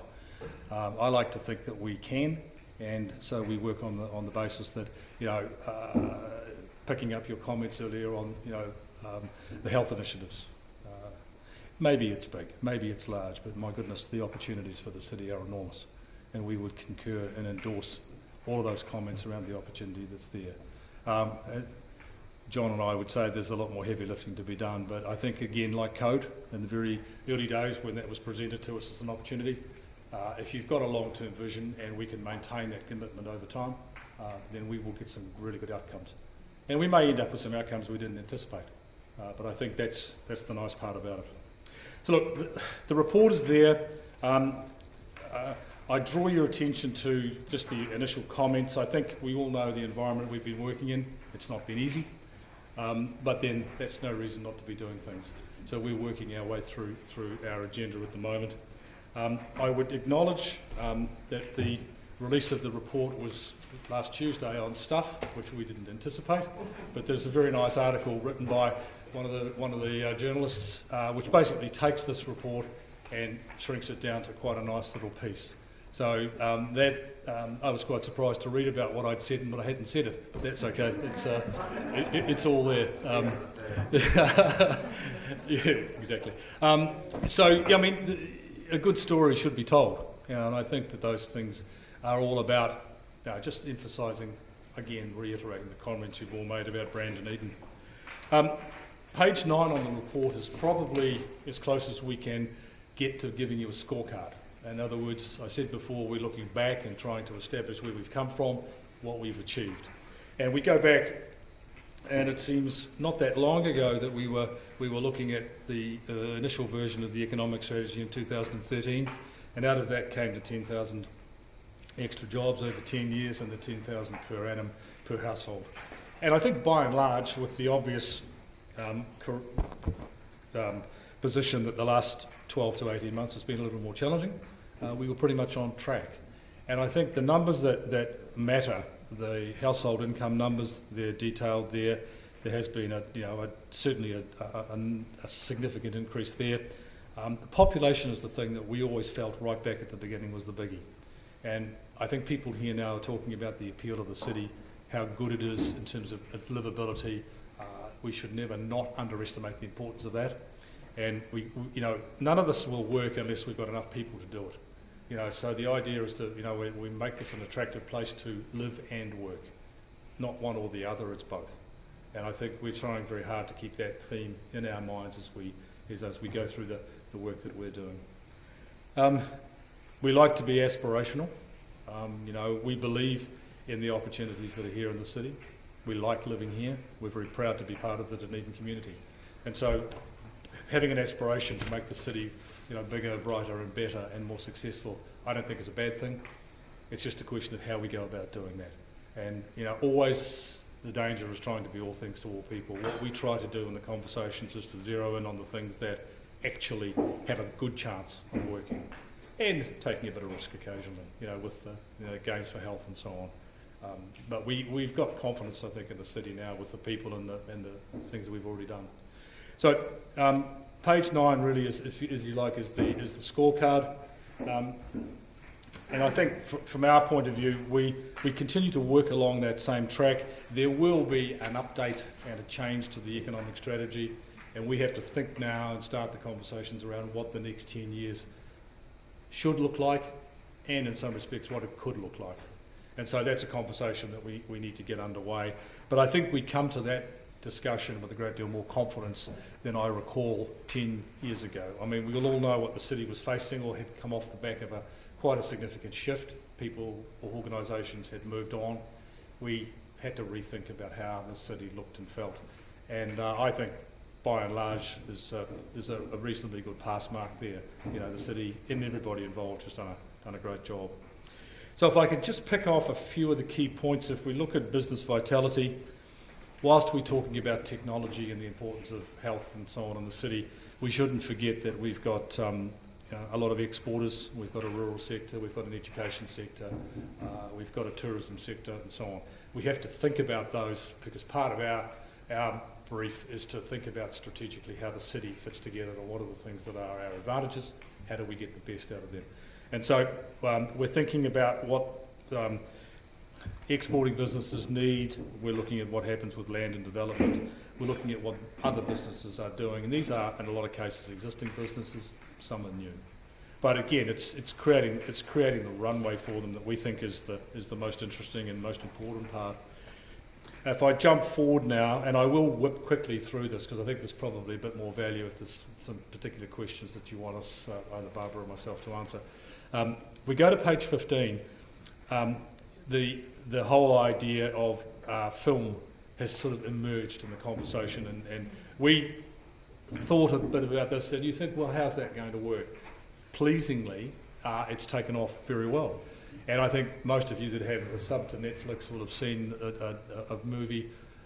I didn't watch a lot of it. I didn't quite understand the story. It seemed far too complicated. But the scenery and the way Dunedin was portrayed and what it offered the people who made that movie made good sense. And I think it's just simply opened another window and said, well, actually, there is real opportunity there. So we're starting to do some work there. You'll see in about the middle of the paragraph on page 15, There's about five major projects that are underway at the moment. And I don't think, again, we should underestimate the value of that. It's as much about bringing people here, but it's telling the world, it's showing them what Dunedin looks and feels like. So we think that's that's a real positive, and we're going to continue to work closely with that. If I take you through to page 17, my favourite, and it was when we've talked in the past about what we do and how we do it, is innovation. And again, I'd acknowledge and thank you as council for the support you've put into Startup Dunedin, and the payback that we've achieved in the royal we sense for the city from that has been very, very good. And I can only really emphasise the importance of not letting that momentum stop. It'll have to shift, and the environment changes.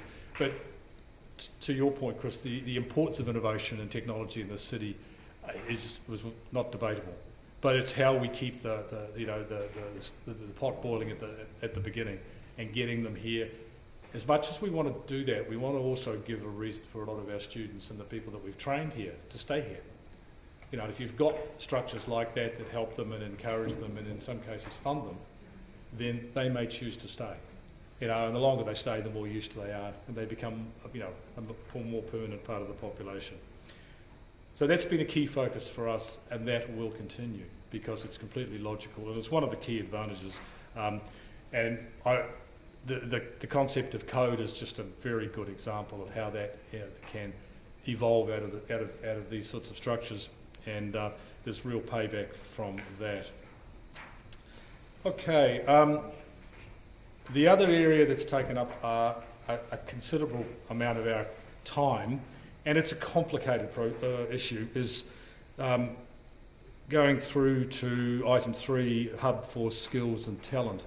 And we probably need to spend a few minutes just thinking about the issues that sit in front of us there. We know we're building a hospital, we know we're building workshops at Hillside, there's a whole lot of other peripheral development coming through the university.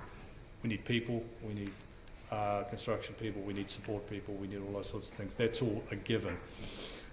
What we're trying to think and understand is how we can provide pathways for A, retaining people here, B, bringing people here, and C, opening up the immigration conduit in a way that works in a positive sense.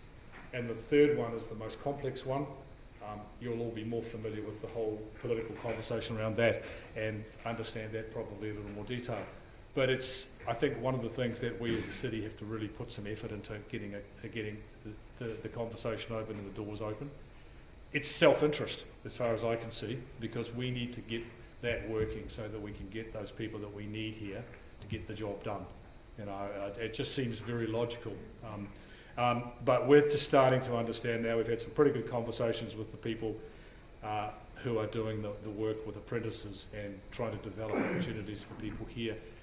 We're just starting the conversation with Immigration New Zealand, and that's very much in its infancy, but we just acknowledge the importance of that, and our input is just part of a bigger picture.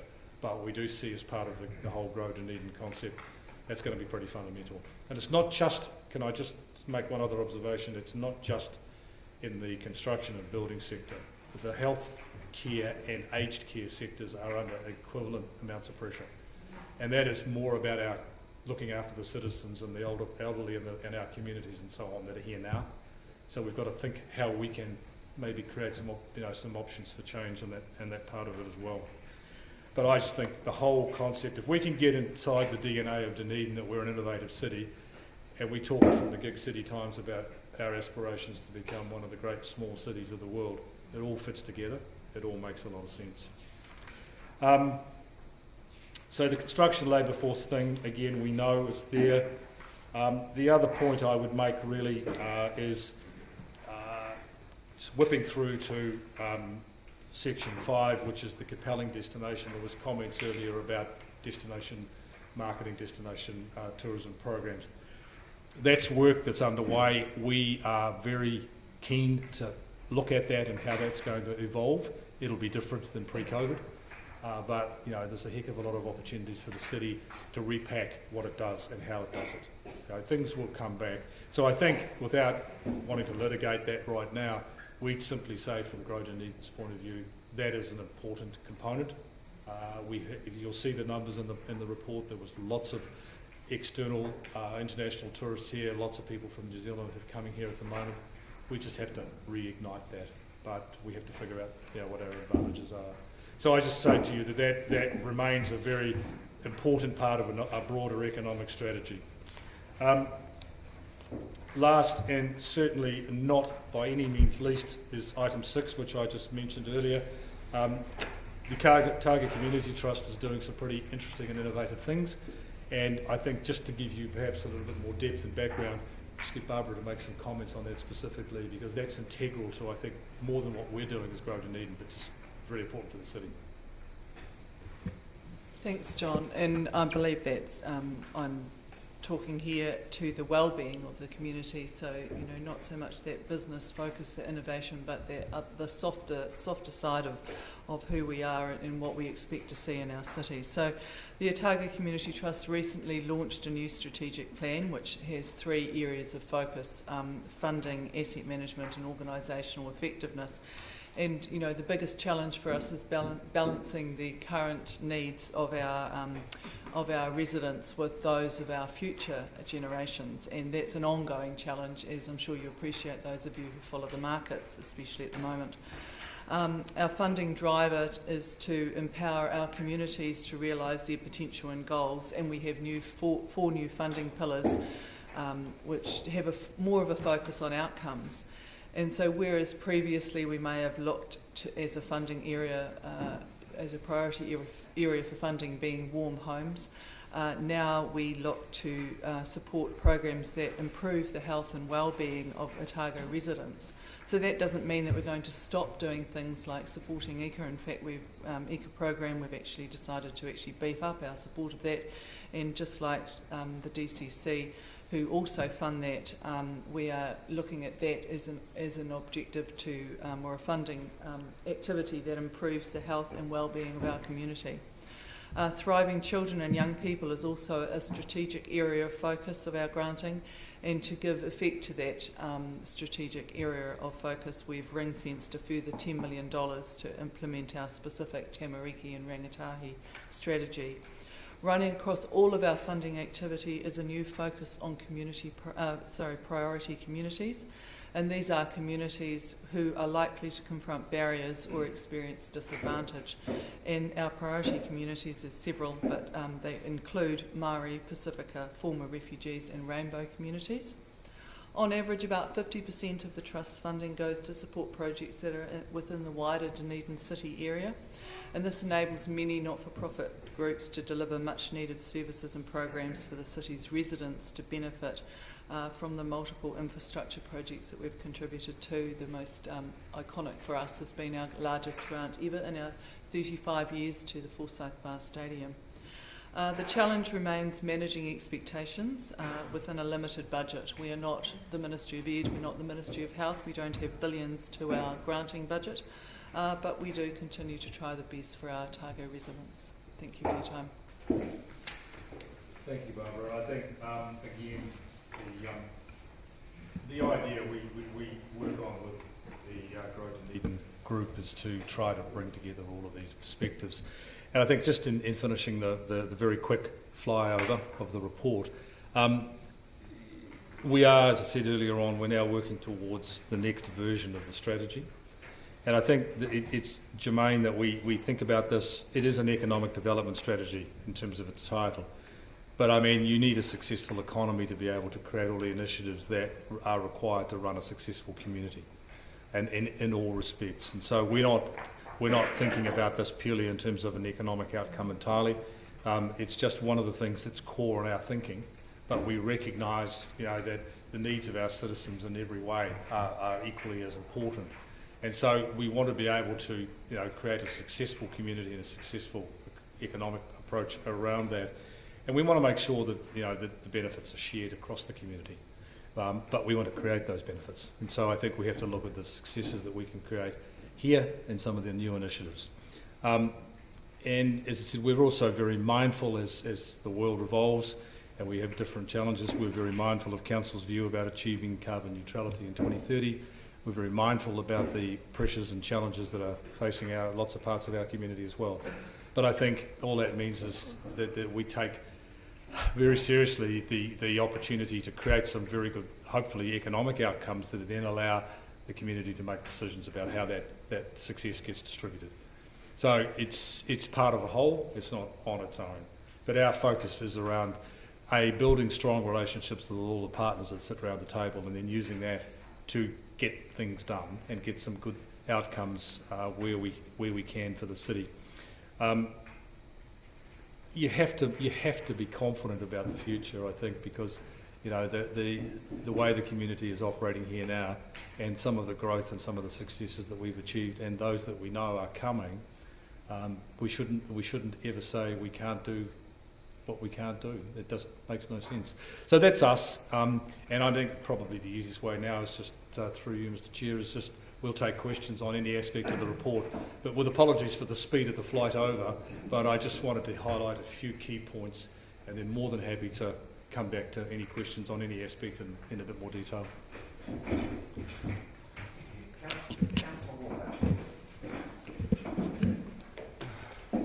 Thank you, Mr. Chair. Thank you, John and Barbara. And thank you as well for including the Wildlife Hospital. I was very excited to see that. And just so you know, those applications for the courses are through the roof. Yep. And also, as you spoke to, there's a massive world shortage of veterinarians. But on to my question. And you alluded to it very slightly at the end, but I was a little concerned, and I know this is an economic development strategy. There's very little conversation around the carbon zero 2030 goals and 2050 government and waste reduction. So my question would be, are there not potential competitive advantages for Dunedin to market itself as one of the greenest cities in the world? I mean, I certainly know companies now who market themselves as carbon positive, for example, and for us to be a leader as a small city in that particular sphere.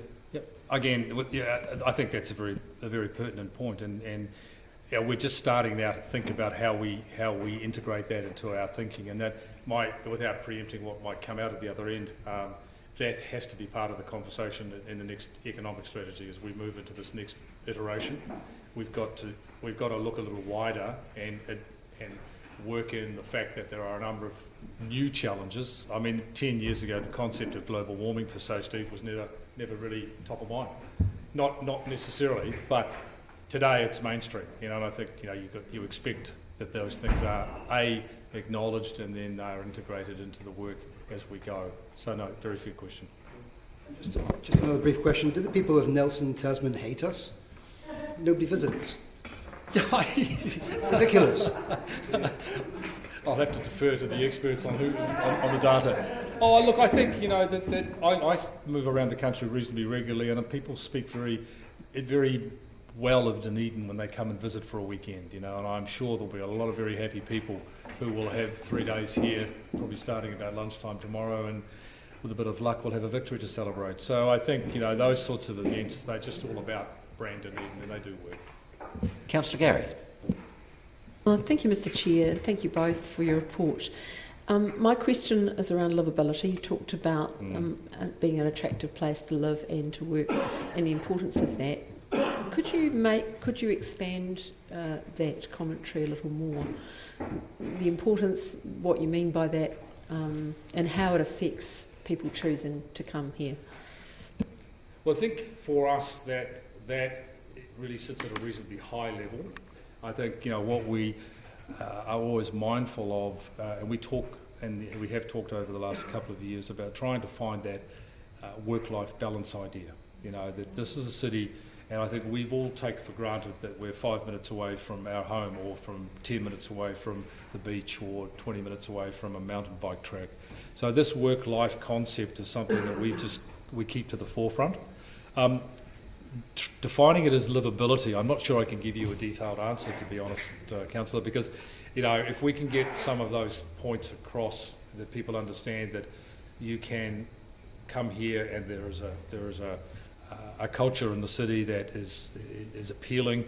It's particularly for the younger generation. I think if I was trying to market what livability is, it would be how do we attract the next group of citizens for Dunedin. We'll keep some and we'll grow some, but how many can we bring here? And so this work-life balance, employment opportunities, affordable accommodation, you can come to work, you can walk to work, you do all those sorts of things. They're all part of what we would argue is, delivering on livability. But we sort of try to understand it as a work-life balance. Thank you. Councillor Lafiso.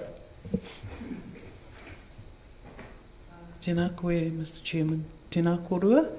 I'm not sure who this question's for. I think it's for Mr. Christie, as he knows that I'm always nagging him about expanding the strategies, targets from economic wellbeing only. So, in terms of, I'm harking back to yesterday's P&E committee discussion about what matters most. And so for me, it's very good to read the positive developments, but then there's also things that I read and I think, if you are doing this, then have you really got it in terms of vision? And I'm referring to, of course, partnership with mana whenua and involving mana whenua. And then I'm just asking Mr. Christie, in terms of refreshing the strategy, going forward, what will we have in place as to increasing the cultural competency from staff or whomever writes these things, so that the vision comes clearly through and there aren't typos with respect to names or place names. And this is the second time that I've noticed this particular name being misspelled. So I know that I don't want to be overly pedantic, but I think that this matters a lot. And secondly, tied to that is I know it's really important that Pasifika are in the space.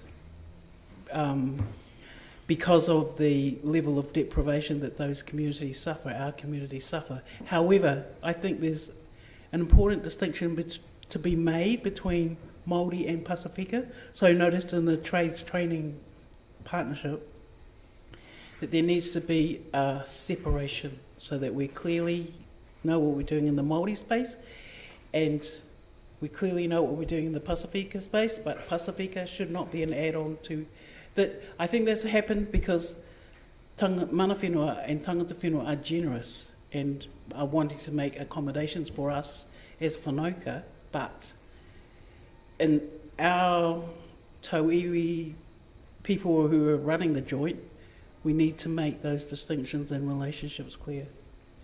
So I'm just asking you, is there an assurance that it's going to be, those kind of priorities are going to be reflected in the new strategy, the refresh strategy?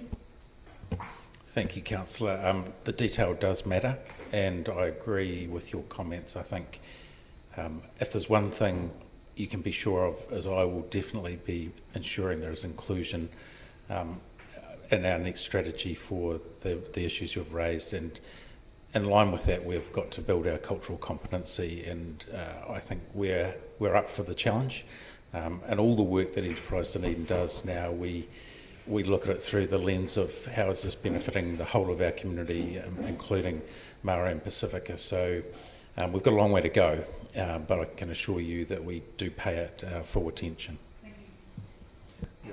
I just reiterate that, and we have a lot more work to do to get that integrated correctly. But I think we understand the very important part of how that's got to work for the future. Councillor Houlihan. Thank you. Following on from this, and I'm sure Councillor Lafiso will tell me if I'm out of place saying this, so I don't hesitate to, I know you won't. But for I can't speak for Pacifica people, obviously Councillor Lafiso can, but I wonder if it would be culturally significant to have a section for, that states our hopes and dreams, or, for Pacifica people in our city, but that was written in Samoan and in English. Would that be, that would be something I No, she doesn't know. Okay. Oh well, that was an idea I had. Yeah, but and also around the section for mana whenua that it is in te reo in English, I think would be quite useful around that.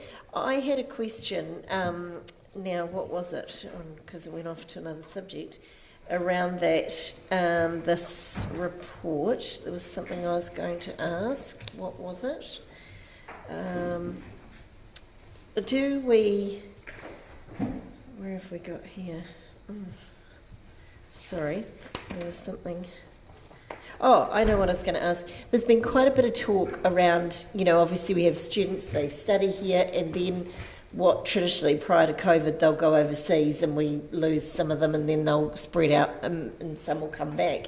But I was thinking about that and I thought, in actual fact, there's actually a benefit to our city to that too. Would you say that our city benefits from the fact that if they go away, do their OE and then come back with that extra experience that's had an international influence, that knowledge comes back to us, that's also beneficial? But sometimes maybe what's happening is it fair to say that prior to this time, maybe some of them have had to go away to get jobs because they weren't here, but now do you see that changing? And that perhaps there will be more jobs for them to come back to? I think that is exactly the point. And I've seen a number of examples of that in recent times where people have gone overseas, in some cases studied, mostly worked, and some have chosen to come back here and they add a lot more experience and value to the community. But the key is the point you made, which is we need opportunities for them to come back, because we have to never forget that we're competing against all of the other cities, and I mean it's, because we know what we have, but we have to make sure people understand that the opportunity is here. So it's sometimes an overused phrase, but we have never to forget the opportunities to tell our story, and I think we talk more about that, but 100% agree, it's the opportunities for work that will bring people back, and it's those innovative businesses, the Scott-Techs of the world and so on. If we can build companies around some of the areas that we've talked about, those people will come. Yeah. Because to Councillor Gary's point, if we create the right livability or work life in an experience, and my sense of it, and a number of people I've spoken to in the last 6 months, they've changed their view about what life should be about. And don't underestimate the appeal that a city like Dunedin will have, because it gives you pretty much everything you'll want. But you've got a much nicer way of living your life, and I think people are getting a bit over the rest of it. So those people that do choose to come back, we should be publishing their stories. We should be getting people to tell the world that this actually makes a whole lot of sense. So I think it's a good point. And adding to that, sorry, I just think also adding on to what John was saying there. The Start-up Audacious program. Like taking these bright young minds and helping them develop a lifestyle here, a living here. I mean, that as John was saying, and we all recognise that people are looking for different ways to live their lives now, and so having that program and giving those young folk the opportunities, I think, is just a big point of difference for this city. So that's a great thing too.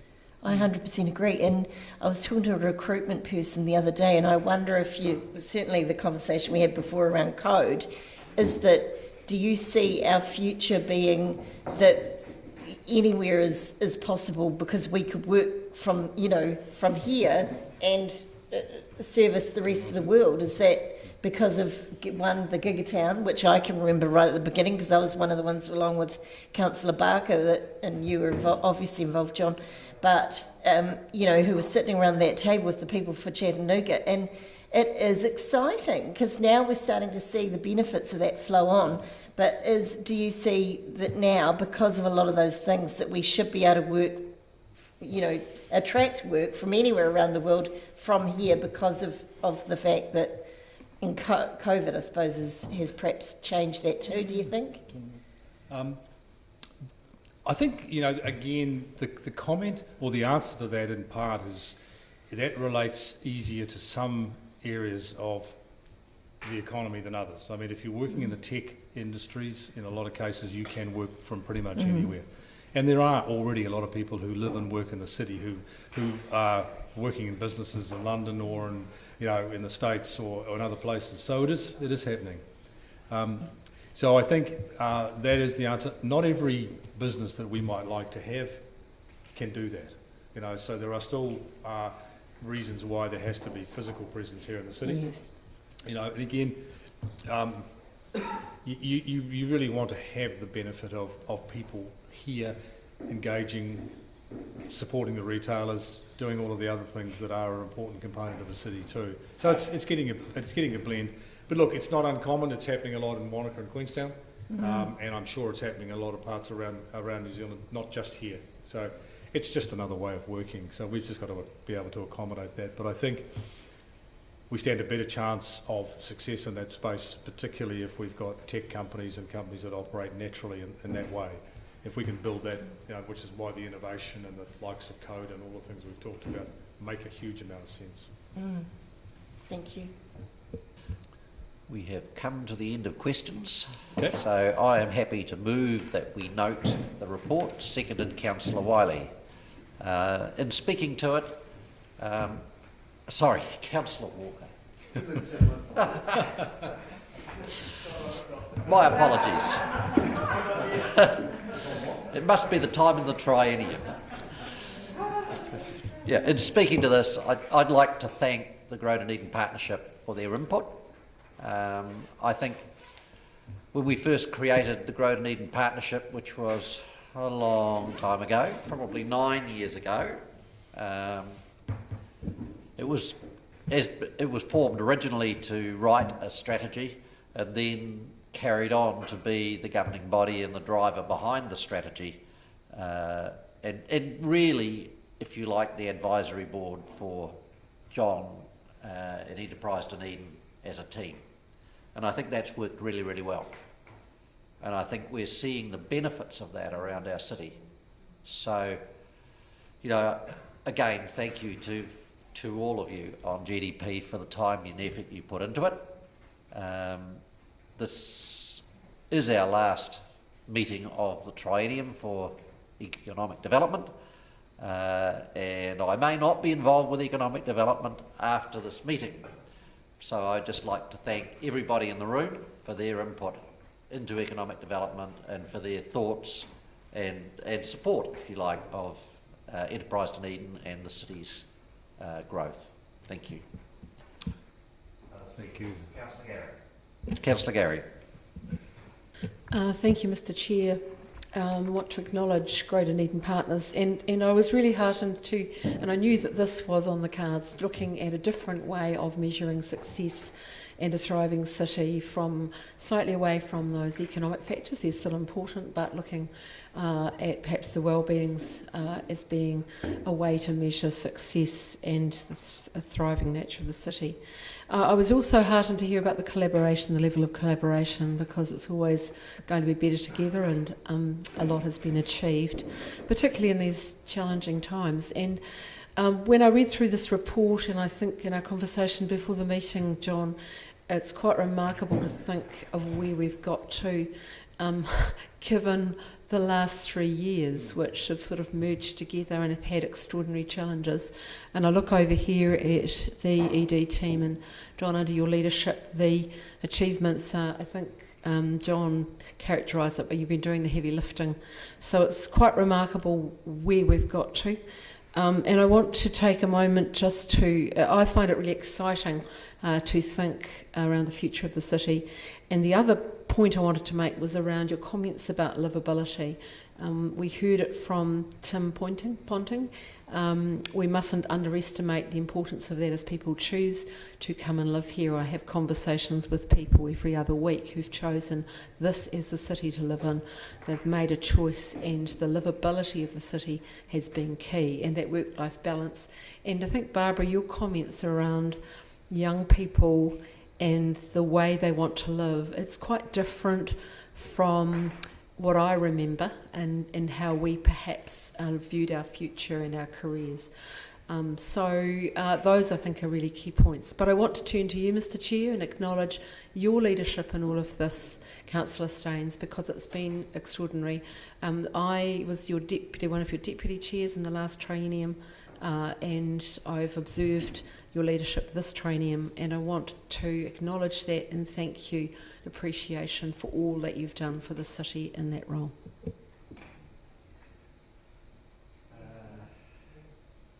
Now, Councillor Walker. Thank you for getting it right this time. And I'm also a bit worried that the people who are sitting next to me are slowly departing. So I don't think it's something I've said or done. I mean, thanks for the report. It's excellent, and thanks to everyone involved with it. I won't gush over all the stuff that others have done and may do, but I do just want to raise what I raised during the question time. And thanks, John. I think it really is important to talk about methodologies by which we not only attract but keep young people here. And whether we like it or not, one of the demands from the youth, the generation following us, is going to be around what we do in that environmental space. And I think we see that from the Australian elections, that there's a real demand from the public for us to be addressing those issues. So I think one of the potential opportunities there is for Dunedin to look to be, to market itself as, in essence, a carbon positive business centre. And I think, and I'm encouraged that you did suggest that that's something that will be reviewed. And it's not just the environment; it's around clean waters, and it's about waste reduction. I think we can use those almost insurmountable problems to our advantage, and if we address them positively. So thank you for. I look forward to that work. And Councillor Gowrie, you stole my march actually, because I've written down here, don't thank everybody else involved here, but do thank the chair of this committee. And it's something I was going to do, and I've always, well, because they've all been thanked already, they don't need any more. But no, I do want to echo what Christine says, that you've been and it shouldn't be assumed you might not be here again, so I'm probably stepping ahead here, but you've always been an enthusiastic chair who has championed things like this, and you've definitely encouraged me to get on board, and I've learned bloody loads from you. Thank you. Councillor Elder. I just want to cheer to the actual strength of partnership. And I look at this as this economic strategy is not Dunedin City Council's strategy, it's the city's strategy. And the strength of partnership through this is seen time and time again. I look at the startup ecosystem and the distiller, then Petri Dish, then, Audacious, and all that came out of that, an investment in, from the Polytech, the uni, Petri Dish, a whole ecosystem of people who are cheering and supporting the same thing. It makes a huge difference. I look at Code, and it's the same. The Polytech, the university, the DCC, and the ecosystem around that, Innovate HQ, Petri Dish again, and any number of people. This is partnership, and I think we see the benefits of the Grow Dunedin partnership just really reaping rewards across the city, and it's really exciting actually. I look at what's coming up in the hospital rebuild, and I look at our looking at employment, and the amount of employment coming to Dunedin right now is actually quite massive, and the opportunities for our young people, for our Māori, Pacifica, people with disabilities, with those employment opportunities come the opportunity to be able to be involved and have an economic foundation to actually enjoy the city. And I think there's a huge amount of belief happening out there. People are starting to get quite excited. It has been a hard couple of years, but there's still those stories that are now being told. And I want to toitaku to Christine's point that Dunedin is starting to look to people like a very exciting place to live, work and play. And, you know, we've got Forsyth Bar, we've got the Cycleway, we've got all those cultural institutions, and we're really quite a neat place to live. In fact, I call Dunedin the most beautiful city in New Zealand, and I believe it is. And I just want to really thank our chair,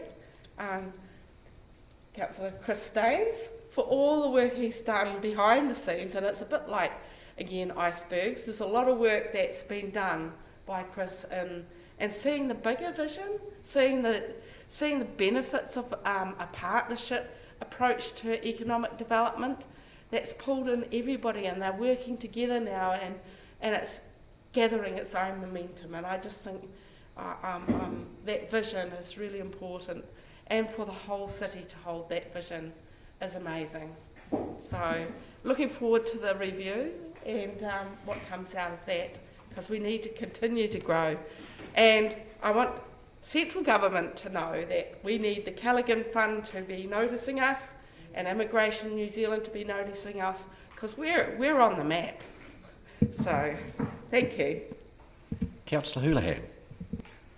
Thank you. I was sitting here thinking, you know, 3 or 4 years ago, the conversation was completely different. And a lot of people were saying, oh, we have to leave the city. I can remember meeting people, particularly, maybe it was the circles I was mixing, and I'm not sure, but academics who one of the partners got a job and the other couldn't get a job in the city, and they left. You know, and they were saying it was just, and everything sounded, to be honest, a little bit depressing. But the meeting we've had today has been anything but depressing, and it feels to me like a turning point for our city. And I don't know whether that's me just being an overly optimistic person, but it feels really exciting. And I think probably all over the whole of New Zealand, Aotearoa, is that I think there is a bit of a, well, we've had talk of recession, but there's also a bit of an upturn as people come out and are starting to free up from COVID, you know. So there's a bit of that. So we're getting a bit of buoyancy in our city, I think, from that. But what I'd like to say is, particularly to John Gallagher, is that I've seen over the years how keen he is to promote the entrepreneurial side of things in the startup sector. And of course, you know, a connection with code, and we talked about previously the Gigatown, but those things make a real difference, and particularly in a city that is at the bottom of New Zealand, and we're one of the most southern cities in the world, and yet distance can no longer doesn't have to be a barrier for us, and that is really exciting. And I just think it's great that we have, you know, to me it seems that Grow Dunedin Partnership, because it's brought in independents who have different ideas, and I hope and I think this is correct, they've had a bit of freedom to brainstorm some ideas and come with a fresh approach, and of course having a partner in the Enterprise Dunedin led by John Christie to say, come on, let's give it a go. And I think for our city that's exciting, and I hope more councils do that, because sometimes I think it can get a bit stale if we just have, you know, only things done in a certain way. What this gives, from what I see anyway, is an opportunity for new ideas, for innovation, and that's exciting. And it's lovely to see a woman sit there too, Barbara, who's a city leader in herself, and obviously the funding, seed funding, can create so many ripples, you know, that go out and out and out, and that is exciting. And of course the community trust is a huge part of that for our city, and we're very lucky to have trusts like your own in our city to support that. And certainly I think, going back to what Councillor Gary raised before and what's been mentioned in this conversation a lot, is around the livability, and talking about what we discussed before about how people, you know, people study and then they go overseas and come back. But when they decide where they're going to live, they'll think, oh, I've been living in London, I can go to see a play, or I can go and see musicals, or, all this opportunity of culture. And a lot of the time, people don't see a value in art, and they say, the number of times I've heard some people say, why is the council put money into the art at Ross Creek, or why have they put money into this or that, or the installations? But what I would say is that when people are deciding to come back and make a home for themselves, is that they want to be in a city that they can go out on a weeknight or a weekend and see a live show, or get some culture. And that is a big part of it, not just where they work. Obviously where they work is a big part, but it's all that as a package. And I think the more we encourage a lot of that, it will help everything, helps bring it all together. So thank you so much for everything you're doing. Councillor Radich. Sorry, I just wanted to add, this is a significant day for Councillor Staines, and I thought that at the beginning of this meeting, and I have to say I felt a wee bit sad and a bit emotional, because I thought Councillor Staines has been with us forever. I haven't given the valedictory yet. I feel like it's a little bit like that, being his last meeting of this trainium, and I don't know officially whether he's coming back or not, but thank you, because you've always been there, and you've been a very, certainly I knew of you previously with all your business experience and Fisher and Paykel and the things you were doing then, and certainly were very respected for that. And so I feel privileged to have worked around the table with you. Thank you, Councillor Staines. Councillor Radich. I'd just like to express my thanks alongside everyone else for the good work you do, and the hope that the good work will carry on. In other words, you'll stick with the ship and carry on into the future. I think this is a really excellent report you've brought to us, covering a lot of bases, touching lots of areas that you are active in working within our community, culminating in the well-being of our community. So I think that's very, very good. And similarly, I'd like to express my thanks for Councillor Staines for being a big part of the economic development of Dunedin, and especially with the Grow Dunedin partnership, and the wonderful work you've done since I've been here. Thank you. Councillor Wiley. Thank you. Firstly, John, I want to thank you in your leadership role as Chair of Grow Dunedin Partnership, along with the DCC representatives Chris and John Christie, Mike Collins from Business South, Donna Matahari Atakari from Otahu, Otago Polytechnic Megan Gibbons, University of Otago David Thompson, yourself, Barbara Bridger as an independent member with the Otago Community Trust, and Jason Tibble with the Otago Polytechnic. And I think when we look at what was being presented to us today, and we look at the combination of the skills of the people that form this group, I think it really does show how we're moving forward with the economic strategy. And then we also look at Councillor Staines, who's been the chair of this committee for the last 9 years, and you combine these all together and you can see actually how our economic development strategy from 2013 has progressed, and how the city has actually really changed over those 9 years. And again, John, Mr. Gallagher, your contribution with the Digital Community Trust as the chair of that back in 2015. So all those aspects come together to where we are today, and I think that's the thing we need to be really championing and celebrating, and the leadership that we have that is now really involved in making our city grow. Thank you. I think enough has been said, and so I will put the motion. All in favour? Against? That is carried, and that is the last meeting of the Good News Committee for this triennium. Thank you all.